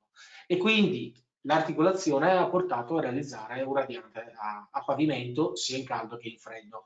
L'audiumidificazione viene fatta tramite, non ve l'ho detto prima, la ventilazione con una batteria di post, e i clienti, diciamo, non poco fiduciosi, però diciamo scrupolosi, hanno preferito avere in più, lo vedete su in alto, riportato in alto, una predisposizione di split nel caso in cui le cose non dovessero andare come dovevano andare, quindi si sono giocati un po' la carta del jolly per dire sì, vabbè, però se dovesse succedere qualcosa ci giochiamo la carta di fare la predisposizione che probabilmente, da quello che mi hanno detto, non faranno più, perché dopo un anno di gestione si trovano benissimo all'interno di questo tipo di edificio. Vediamo un attimo il tipo di cantiere. Allora, come detto, l'impresa non aveva nozioni, non aveva esperienze riguardo all'applicazione di... Ti interrompo solo un Sì? istante per dire che hai al massimo 5 minuti. Sì, è molto veloce adesso, molto veloce. Perfetto. Quindi, tornando all'impresa, cosa c'è stato? Sono state fatte delle riunioni ad hoc di cantiere dove è stato spiegato tutto il progetto, è stato spiegato come poter intervenire e risolvere determinate problematiche, vedi punti di tenuta all'aria, ingresso degli impianti, eccetera, eccetera, e dal punto di vista costruttivo invece vero e proprio dell'edificio, diciamo, c'è stato il problema del tracciamento. Quindi il tracciamento di questo edificio, era la curiosità che vi dicevo prima, che è stata un po' una difficoltà avendo queste forme, diciamo, curvilinee dei muri, è stato effettuato dei pilastri, tutti i 4 punti dei pilastri sono stati effettuati tutti con uno strumento, il tapiometro, sono andati punto per punto, è stato riportato tutto quanto in modo tale da trasferire fisicamente quello che era il progetto iniziale sul cantiere e riuscire a realizzare il più fedelmente possibile la sagomatura dell'edificio. Dal punto di vista invece della copertura, sempre riguardo al discorso del tracciamento, si è preso questo tracciamento, la ditta che si è occupata, la linea che si è occupata della copertura, come vedete successivamente, ha ricostruito in 3D tutta la struttura come doveva essere, quindi con le sue, diciamo, curve come dovevano essere realizzate, tagliando i pezzi alla perfezione con i incastri e arrivando in cantiere e ottenendo un risultato eccellente da questo punto di vista qua. Allora, qua c'è l'immagine molto veloce, la carrellata della platea dove è stato realizzato il vetro cellulare che poi è stato rullato di sotto dalla platea. Qua vediamo la stratigrafia della parete perimetrale, quindi il muro da 30 cm di isolamento, diciamo, il paramento esterno. Qua la copertura con lo strato sottostante di fibra di legno e sopra il pannellino, quello in fibra di legno ad alta densità. Qua vediamo la correzione del ponte termico del finestrone con sotto il gasbeton, ok? C'è il gasbeton, il calcestruzzo cellulare, quello che è stato utilizzato per smorzare il ponte termico. Il posizionamento dei cassonetti a scomparsa dei frangisole, e vedete su in alto la sigillatura della barriera al vapore sul cordolo principale per garantire la tenuta all'aria, il posizionamento della batteria di post con il collettore dell'impianto di ventilazione, qua anche ancora la batteria di post, qua abbiamo il posizionamento delle bocchette di ventilazione, la distribuzione del pavimento radiante e vediamo un attimo due particolari di tenuta all'aria. Allora, qua le tracce che sono state intonacate, il basamento che è stato intonacato per garantire la tenuta all'aria degli impianti e quindi evitare gli spifferi all'interno dell'edificio, posizionamento del freno a vapore opportunamente innastrato, poi abbiamo già visto il particolare del raccordo con il cordolo. Qua risultato del download test che non vi ho detto prima, nel protocollo del Low Energy Building in pratica la tenuta all'aria è più morbida rispetto all'edificio passivo e si può fare fino a un ricambio ora N50 Pascal. Qua abbiamo ottenuto 0,91, considerato la complessità dell'edificio particolare, considerato che l'impresa comunque era la prima esperienza e anche gli altri artigiani, quindi idraulici, elettricisti, tutti quelli che sono intervenuti, alla prima esperienza di un edificio così, diciamo che è un risultato più che è apprezzabile da questo punto di vista, e comunque permette di avere la doppia valenza del progetto, quindi valenza sia dal punto di vista del Passive Outdoor Energy Building e ovviamente anche poi della certificazione che è stata effettuata con Casa Clima, con la Casa Clima A, che è al limite di 1,5 ricambi ora N50. Qua l'immagine dell'edificio completato, quindi vedete anche il tetto che è stato mantenuto, la curvatura originaria del designer. Qua l'altro aspetto, la parete retrostante con i motori esterni delle pompe di calore, e quindi qua si vede ancora in particolare del tetto curvilineo. L'impianto di centrale termica, quindi le distribuzioni, il bollitore e la VMC, il sistema ombreggiante che avevamo già visto prima. 2 foto, purtroppo il cliente mi ha dato solo il permesso di pubblicare 2 foto degli interni, quindi questa è la zona, diciamo, hobby. Quindi vedete che anche il serramento non è stata una costruzione semplice, un serramento con sopralluce, con la parte totteggiante sopra, quindi tutta una cosa complicata anche da quel punto di vista lì. La parte della zona living e dell'abitazione principale con la cucina, e il certificato finale di Casa Clima che abbiamo conseguito a dicembre dell'anno scorso. Con questo ho finito, vi ringrazio per l'attenzione e vi auguro un buon proseguimento. Allora, grazie Alessandro per la tua presentazione di questo progetto che è decisamente particolare, questo è vero.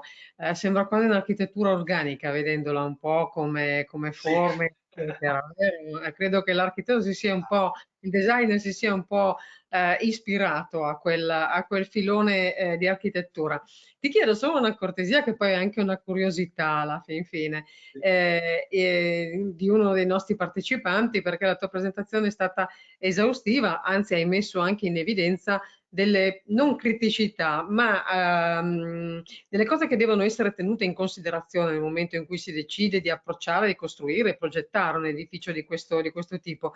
Se l'arredamento di questa casa qua è stato fatto su misura. Sì. Sì. Ecco, giusto per continuare. Poi ci sono ancora altre domande, però come abbiamo fatto per gli altri 2 relatori, io te le giro e se tu fai la cortesia eventualmente di rispondere, perché sono le 18 e abbiamo ancora un intervento. No, va bene. Ecco, perfetto. Allora io ti ringrazio anche per la disponibilità. Però mi ricordo che prima parlavi che non ci sono edifici passivi in Antartide. Effettivamente non ce n'è, però c'è la Princess Elizabeth Antarctica, se non mi sbaglio, che è la stazione belga che ha 0 emissioni, quella. Sì. E poi c'è una barca passiva anche, la Nanook. Sì, Ecco, sì. quella è stata fatta in collaborazione anche con il Passive House, per cui effettivamente la possibilità di sperimentazione c'è ed è anche molto interessante, diciamo così. Detto questo, Alessandro, grazie di nuovo. Io do di nuovo la parola a Marco e per l'ultimo intervento di questo pomeriggio. Grazie ancora. Ciao a tutti. Grazie Lara, poi ci vediamo per la conclusione ovviamente. Quante ne sa comunque la nostra Lara Bassi. Allora, siamo arrivati all'ultimo intervento di oggi, quindi invito a collegarsi Desiree Quintero di Airzone Italia. Desiree l'avete già magari intravista durante la pausa che abbiamo fatto una prova tecnica. Attivati pure il microfono, anche Desiree che lo vedo ancora. Buonasera a tutti. Perfetto, ciao, ben arrivata, ben ritornata perché ti ha visto. Ben ritrovata perché ti hai visto durante la pausa, ti assegno il ruolo di relatore e intanto introduco il tuo argomento. Okay. Ho detto che avremmo avuto 2 interventi sugli impianti in questa seconda parte. In realtà con il tuo intervento vediamo un sistema di gestione degli impianti e in particolare vediamo un sistema di zonificazione. Ci spiegherai poi brevemente di cosa si tratta. Io dico solo che ha numerosi vantaggi, tra cui quello che si inserisce molto bene in questo contesto, che è di garantire una migliore efficienza energetica, perché si garantisce proprio una migliore efficienza dell'impianto di climatizzazione in fin dei conti del comfort. Vedremo poi anche in conclusione, ma so che ce lo presenterai un po' anche strada facendo, quella che è una novità che abbiamo presentato anche recentemente in un webinar a voi dedicato, che è il sistema di trattamento aria. Ti lascio la parola, se puoi condividere lo schermo. Ottimo. Che non vediamo. Grazie. Proverò ad essere esaustiva, ma considerando anche l'orario semplicemente dire che è una presentazione molto generica, possiamo approfondire in qualsiasi argomentazione più avanti, ma volevamo soltanto illustrarvi Non vedo ancora lo schermo, sulle però. soluzioni. Ecco. Dovrei... Eccoci. Adesso? Okay. Perfetto, adesso okay. sì. Però non vediamo Niente, più vi dicevo... sì, perché comunque sia oggi cioè, non sembrerebbe la giornata più top del mio computer, quindi andiamo così. Niente, vi dicevo che volevamo fare un po' il punto, un'illustrazione molto generale di quello che facciamo noi e quello che denominiamo controllo integrato, perché diciamo con quelle due parole semplifichiamo diciamo, la nostra argomentazione come Erzone, come integratora e controllatore di sistemi sempre legati al clima, ma non con una stessa e unica soluzione. Noi facciamo un po', vedendo il punto di questi interventi che abbiamo visto prima, molto interessanti tra l'altro, il Passive House sta arrivando con tantissima forza, come siamo arrivati qua, cioè cosa che facciamo e come lo facciamo, un po' per capire il perché di questi sistemi che stanno arrivando a richiesta sempre di una impiantistica molto, molto avanzata. Semplicemente fare una review di chi siamo, perché non solo siamo presenti in Italia da una decina d'anni, sono quasi 25 anni che ci dedichiamo a sviluppare questi sistemi che avevano lo scopo inizialmente di poter gestire unità di clima fondamentalmente ad espansione diretta. Vediamo qua questa lifeline un po' riassuntiva di quello che è il nostro controllo. Nasce di questa necessità di voler controllare a zone, ma controllare un'unica unità interna che ci potesse offrire un comfort a zone. Questa parola, questo comfort, è molto legato, diciamo, alla persona che per noi era sempre la sonda che rilevava questa ben o ottima o no diciamo temperatura di comfort, quel set point termico che ognuno di noi ha. Lavorare con questo non è una strada semplice, ma per noi il discorso era legare questo comfort dell'utente alla necessità di dover gestire unità di controllo e unità d'aria condizionata, che inizialmente è molto legata e solo legata all'espansione diretta, e poi man mano che passiamo al 2008, 2010, 2012 arriva un idronico con tantissima forza e ci obbliga a dover leggere questa dualità della quale facciamo diciamo parte, adesso possiamo dirlo, e che ci porta diciamo a evoluzionare verso la comunicazione diretta con le unità di produzione. Oggi un po' con questa situazione che abbiamo appena, o stiamo ancora diciamo soffrendo, arriviamo a dover parlare di qualità d'aria, cioè sì, posso gestire la unità di condizionamento, posso integrarla a un discorso radiante, posso fare un tutto con un'unica centrale, ma avrei bisogno di poter garantire una IAQ che si possa adeguare alle necessità dei nostri clienti. Un po' per farla breve, vediamo che soluzioni di controllo possiamo fornire. Quando parliamo di controllo di zonizzazione, di regolazione, parliamo di 3 famiglie di prodotto. Più di prodotto a me piace parlare di soluzioni, perché anche per il ruolo che svolgo nell'azienda dobbiamo adattare la soluzione a quello che ci richiede il cliente, insomma. Una soluzione semplicissima che sarebbe quella di poter zonizzare con un'unità interna e poter diciamo fornire un comfort a zone, e questo easy zone, che per noi la parola easy lo dice un po' tutto, no? È un plug and play che ci permette di poter fare questo collegamento alla unità interna e diciamo parzializzando, ovvero inviando informazioni di queste zone come sono temperatura, umidità alla unità interna, che è unica e che si diciamo collegherà a questo sistema zonizzato tramite una interfaccia di comunicazione sviluppata diciamo direttamente col fabbricante. Quindi qua cioè, è inutile dire che se c'è una Daikin o se c'è una Mitsubishi o se c'è una Hitachi, comunque sia il funzionamento verrà diciamo gestito dall'algoritmo di controllo che imponiamo noi dalle nostre centrali elettroniche. La novità, questo IAQ che accennava prima Marco, è diciamo l'arrivo di questa necessità di dire ok, io ho il mio comfort termico, ma l'aria che sto diciamo respirando in questa stanza climatizzata è buona o no?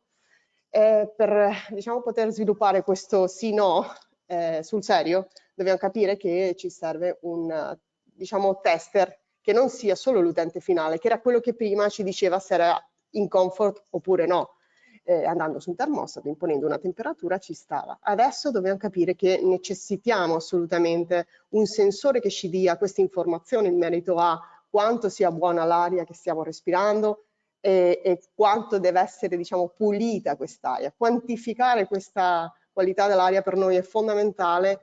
È vero che questo Covid è stato un catalizzatore dello sviluppo di questa soluzione qua, ma è anche vero che noi è da un bel po' di tempo che assieme all'Università di Malaga, che è dove si trova la nostra casa madre, stavamo sviluppando, o meglio, volevamo adeguare un'unità di misurazione di questi sistemi con una qualità dell'aria indoor che fosse seria. Quando dico seria voglio dire misurabile, cioè scientificamente dimostrabile, come vedremo dopo.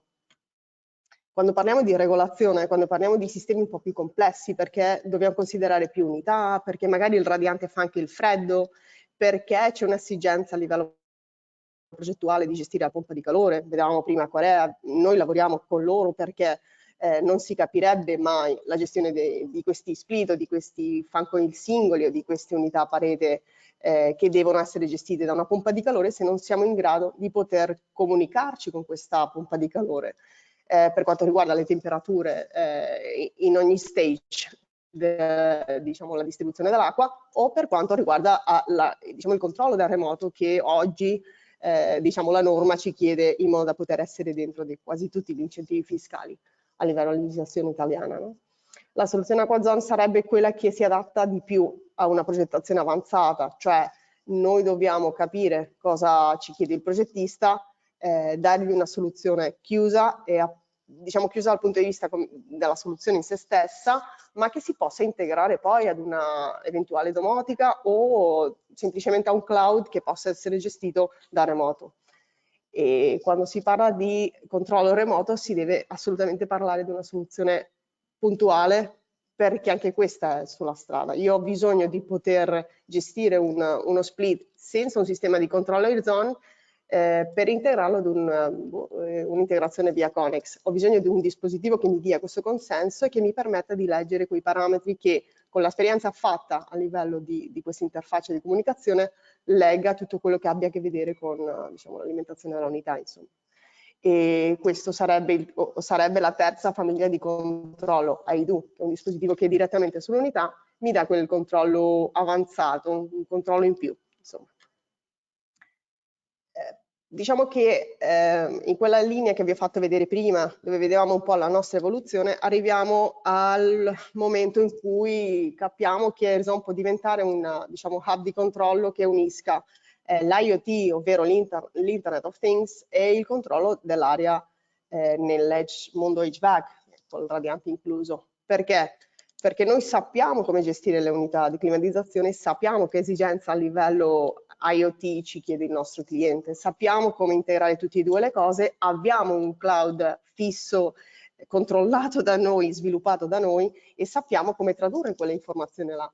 Perciò nasce diciamo, tutta questa famiglia che vedevamo prima con AIDU, che è un collegamento diretto, e perciò nasce questa necessità di poter integrare tutta la gamma di prodotti a quello che diciamo, la connettività ci richiede. Non esisterebbe un controllo di clima oggi che non fosse integrabile. Diciamo che questo è il punto di partenza che qualche anno fa è diventato insomma, una linea diciamo, strategica nel mondo Airzone, e per questo abbiamo sviluppato sia il cloud a livello gestione integrale nostra che a gestione diciamo, esterna. Cioè se tu sei in grado di poter leggere via IP Cloud un'informazione che io ti fornisco, potrai semplicemente integrare dentro della building automation un sistema di climatizzazione avanzato come quello che vedevamo prima, una regolazione magari con 30 split che prima rimanevano diciamo bloccati ed oggi sono non solo gestibili online ma anche integrabili a livello integrazione. Questo salto ci ha permesso questo sviluppo a livello prodotto quando vedevamo prima, no? Questo IDU, ma soprattutto a livello progettazione, cioè la building automation ha bisogno di parametri molto specifici e molto chiari, Noi sappiamo come farlo e ci mancava fare questo salto diciamo verso la connettività, e l'abbiamo fatto, devo anche dire che abbastanza bene. Non si capirebbe mai, o almeno noi pensiamo che questo sia, diciamo, il discorso della building automation, del controllo e della gestione, se non parliamo dell'efficienza energetica. Perché? Perché tutti questi nostri sistemi vengono gestiti tramite algoritmi di controllo che abbiamo imparato a fare negli ultimi 25 anni, collegandoci direttamente alle unità interne, cioè sapendo come lavora Hitachi o sapendo come lavora Baxi, sappiamo come farla lavorare nel modo più efficiente possibile, perché sappiamo come farlo tramite gli algoritmi di controllo che abbiamo sviluppato in questi anni qua.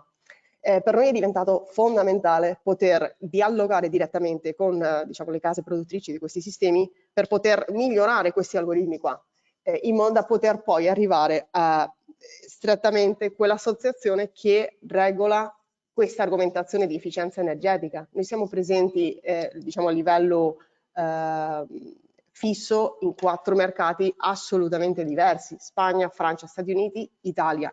Ognuno di noi ha una necessità termica a livello legislativo diversa e ognuno di noi sa che solo passando dalla diciamo, associazione che permette la normalizzazione di questi sistemi qua potremo dare una risposta certa. Vedevamo l'esempio dell'EUBAC in Francia, cioè non puoi zonizzare se non si rispetta un salto minimo di 0,4 Kelvin. Se non hai questa certificazione non potrai mai dire che il tuo sistema di regolazione entra dentro la legislazione. Così siamo arrivati diciamo, a tutti i posti dove ci hanno chiamato e abbiamo sviluppato quelle norme che ci servivano a livello tutti i protocolli. Non mi fermerei neanche tanto in questo punto perché ovviamente tutti conosciamo ormai la UNI 15232, ma ogni nostro prodotto che viene tra l'altro sviluppato in Europa segue e rispetta queste esigenze a livello normativo. Se ci centriamo in Italia, lavorando tranquillissimamente su questo discorso qua dell'efficienza energetica legata al controllo della climatizzazione, ci troviamo con le esigenze che Enea imponeva qualche annetto fa, l'aveva sviluppato legato soprattutto al controllo dei consumi. Siccome nel nostro DNA era chiaramente già superato il punto della connettività, il discorso di poter gestire da remoto più zone, più unità singole, più fan coil, più radianti, era già finito con il controllo cloud. Ci mancava però il poter accedere a questa, diciamo, somma di tutte queste forze, ovvero poter gestire da remoto le zone, poter controllare i consumi e poter fornire quelle informazioni a livello cloud in un modo sicuro, cioè con un server che fosse fisso e non solo, cioè che potesse fornire l'informazione a chi di dovere nel modo più sicuro possibile. Queste 3 cose che sembrano banali non lo sono, perché tante volte ci troviamo, ripeto e sottolineo, è un prodotto europeo questo qua, quindi rispetta le esigenze di tutti i nostri partner e ovviamente sotto l'ombrello di Google e tutta la legislazione europea. Ovviamente quando parliamo di controllo di dati parliamo di diciamo, poter fornire il controllo cloud alla persona che deve gestire il suo impianto nel modo più efficiente e sicuro possibile. No? E questo punto era importantissimo e per noi è stato un punto diciamo, di partenza per quanto riguarda il controllo e la connettività nostra dentro gli incentivi dell'Ecobonus. È un punto molto interessante. Ovviamente, che dire, no? Quasi tutti oggi abbiamo parlato di efficienza energetica, quasi tutti capiamo quanto sia importante oggi non solo per il consumo ma anche per un discorso di filosofia, no? Poter fornire soluzioni che siano non solo efficaci ma anche sostenibili, cioè non esisterebbe un controllo clima se il controllo clima non fosse in grado di poter gestire efficientemente quello che ha nelle sue mani. Noi possiamo gestire con un sistema di regolazione fino a 32 unità singole, ma le possiamo gestire efficientemente perché abbiamo sviluppato algoritmi di controllo che le fanno lavorare assicurando un corretto uso di queste risorse. No? Il punto di partenza era sempre quello, dare comfort risparmiando, per farla semplice, ma oggi stare a casa con un bel impianto funzionante, che si possa connettere ad un'integrazione domotica con le mie tapperelle, ma non essere in grado di poter capire se quell'aria che sto respirando per 8 ore è buona oppure no, non avrebbe tantissimo senso. E ripeto, probabilmente questa situazione che abbiamo vissuto col coronavirus ci ha, diciamo, evidenziato questo punto qua, ma era un punto chiaro. Se devi gestire l'aria, se lo devi fare in un modo efficiente, lo devi anche fare in un modo avanzato, cioè pulito. Noi rinnovavamo l'aria da un bel po' di tempo, cioè anche le nostre nonne sapevano che dovevano aprire le finestre ogni tanto.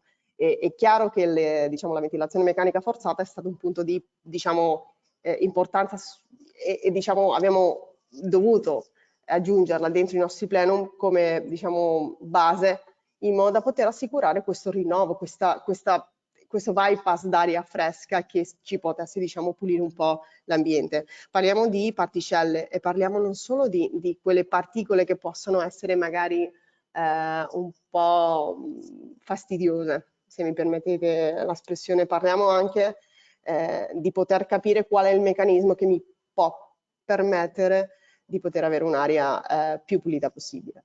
In questo senso noi abbiamo lavorato con più di un laboratorio, abbiamo un'università di riferimento che è l'Università di Malaga, dove si trova la nostra casa madre, e dopo tantissimi studi su quale sarebbe il meccanismo che ci permetterebbe di poter gestire questa cosa qua in maniera seria, ripeto questo aggettivo qua perché per me è importante, siamo arrivati al punto di dire ok, la scelta propria e vera sarebbe quella della ionizzazione negativa.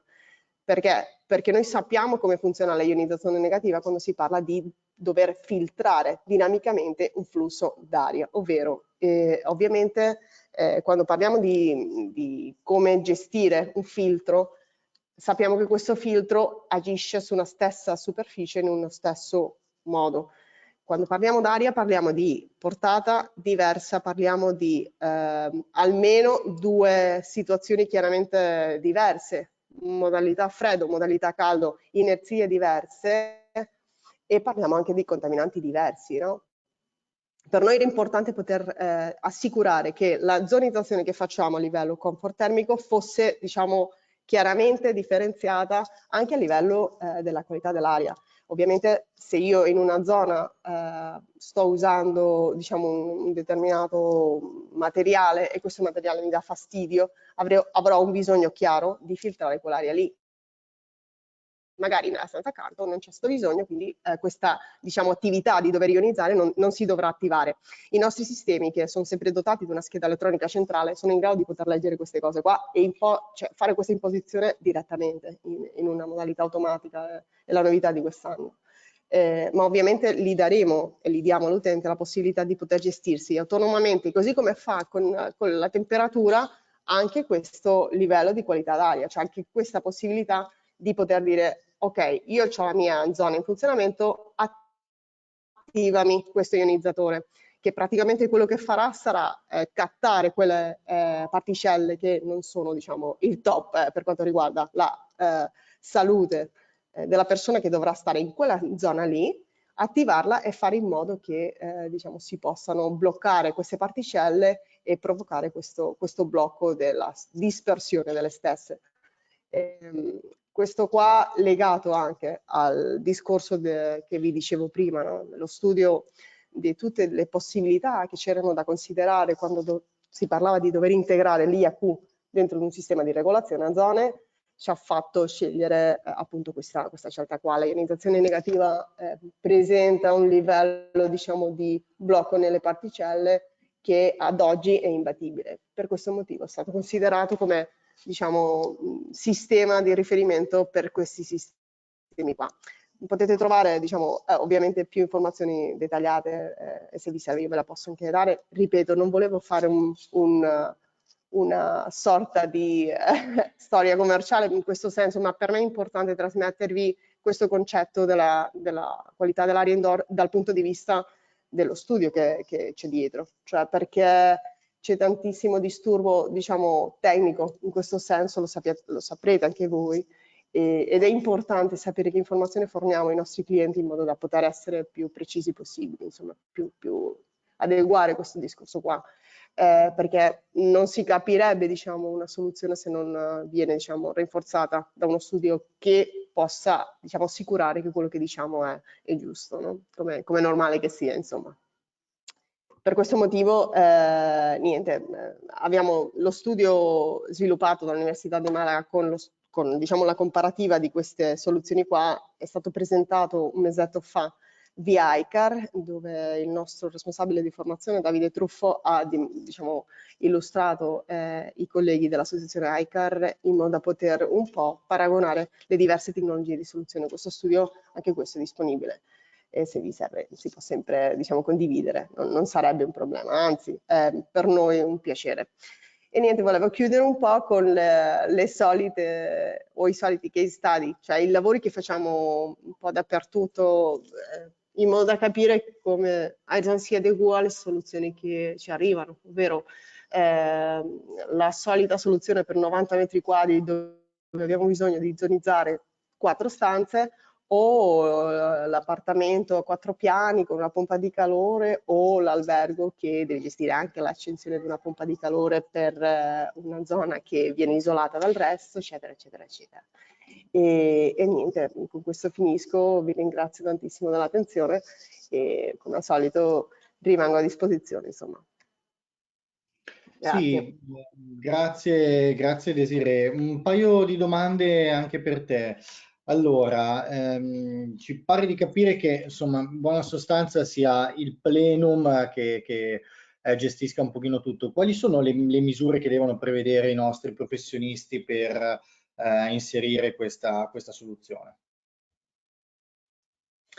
Sarebbero le stesse, diciamo che il sensore è sempre nel punto di aspirazione dell'unità interna, che in questi sistemi che stiamo presentando adesso, ovviamente la ionizzazione verrà inclusa in tutti i nostri sistemi di controllo. Parte con EasyZone proprio perché c'è la necessità di poter dare risposta a questa soluzione qua. Noi misuriamo direttamente dalla ripresa dell'unità interna. Forniamo quell'informazione alla scheda centrale che capisce qual è, diciamo, il punto quando c'è una richiesta termica in una zona lì, e gli invia l'informazione al termostato di zona dicendo: alt, tu hai un livello di qualità d'aria, diciamo, da migliorare. Se l'utente finale non attiva quella, diciamo, opzione lì, il sistema autonomamente dal suo algoritmo farà partire l'ionizzatore. Cioè, se poi ovviamente a livello installativo si può anche disconnettere, ma l'idea sarebbe che l'utente finale non faccia niente e lo faccia autonomamente il sistema con la scheda centrale, oppure che sia l'utente finale a dire: guarda, io in questa stanza qua c'ho troppa polvere, per il motivo che sia, voglio sempre un livello di qualità massima, e quindi autonomamente posso gestirlo dall'app o dal termostato. L'idea sarebbe portare questo qua a tutti i nostri sistemi, ovvero un sistema di regolazione con unità singole che ovviamente avranno altre tecnologie, comunque sia verranno, diciamo, gestite dalla scheda centrale, in questo caso Acquazone. Ma il punto è: faccio un rilevamento con una sonda che mi dice qual è lo stato dell'aria e autonomamente dico: tu accenditi perché c'è una richiesta di temperatura, se in un'altra stanza c'ho il sistema spento non me la farà partire, un po' questo. Certo, ci chiedono poi se il sistema di ionizzazione ha una durata, una scadenza, e se va sostituito ogni tot tempo di funzionamento.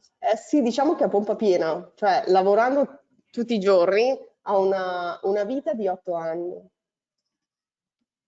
Vabbè, comunque questo è un punto importante quando abbiamo dovuto, cioè dico abbiamo, ovviamente non l'ho fatto io, ma negli studi fatti il punto era un punto importante, perché filtrare l'aria vuol dire anche dover avere una manutenzione e devi assicurare che c'è una filtrazione con una qualità molto alta, cioè la legislazione è molto chiara in questo senso, e mantenere questo con poi una manutenzione che dipenderà dall'utente finale, perché ovviamente dopo 4 anni questo filtro si cambia. Sì, ma chi lo cambia? Come sappiamo se... Noi sappiamo come funziona questo qua, perché alla fine è diciamo, la testa di un ionizzatore, il materiale si conosce, si conoscono le fibre, sappiamo come funziona, e comunque sia attivo tutti i giorni funzionerebbe 8 anni, quindi è più facile che venga fuori un problema con l'unità interna che finisca questo ionizzatore qua. Altra curiosità invece se c'è una lunghezza massima delle tubazioni, visto che lo ionizzatore comunque è posto sulla serranda, mentre la bocchetta può essere ben più distante. Insomma. Sì, sì che c'è, e se non erro c'è specificato nella scheda centrale, ovviamente perché dipende tantissimo anche dalla perdita di carico, cioè dallo stesso modo che non possiamo canalizzare un'unità interna a 30 metri dall'uscita, perché ovviamente per molta prevalenza che sia stata considerata quella scelta dalla unità interna avremo una perdita di carico assurda, lo stesso vale per la ionizzazione. Le prove sono state fatte considerando sempre che stiamo parlando di un sistema EasyZone che ha le sue caratteristiche, cioè un'unità interna con 4-5 uscite dentro di un canale, ovviamente ha le sue caratteristiche in quanto a questo senso qua molto, molto chiaramente descritte.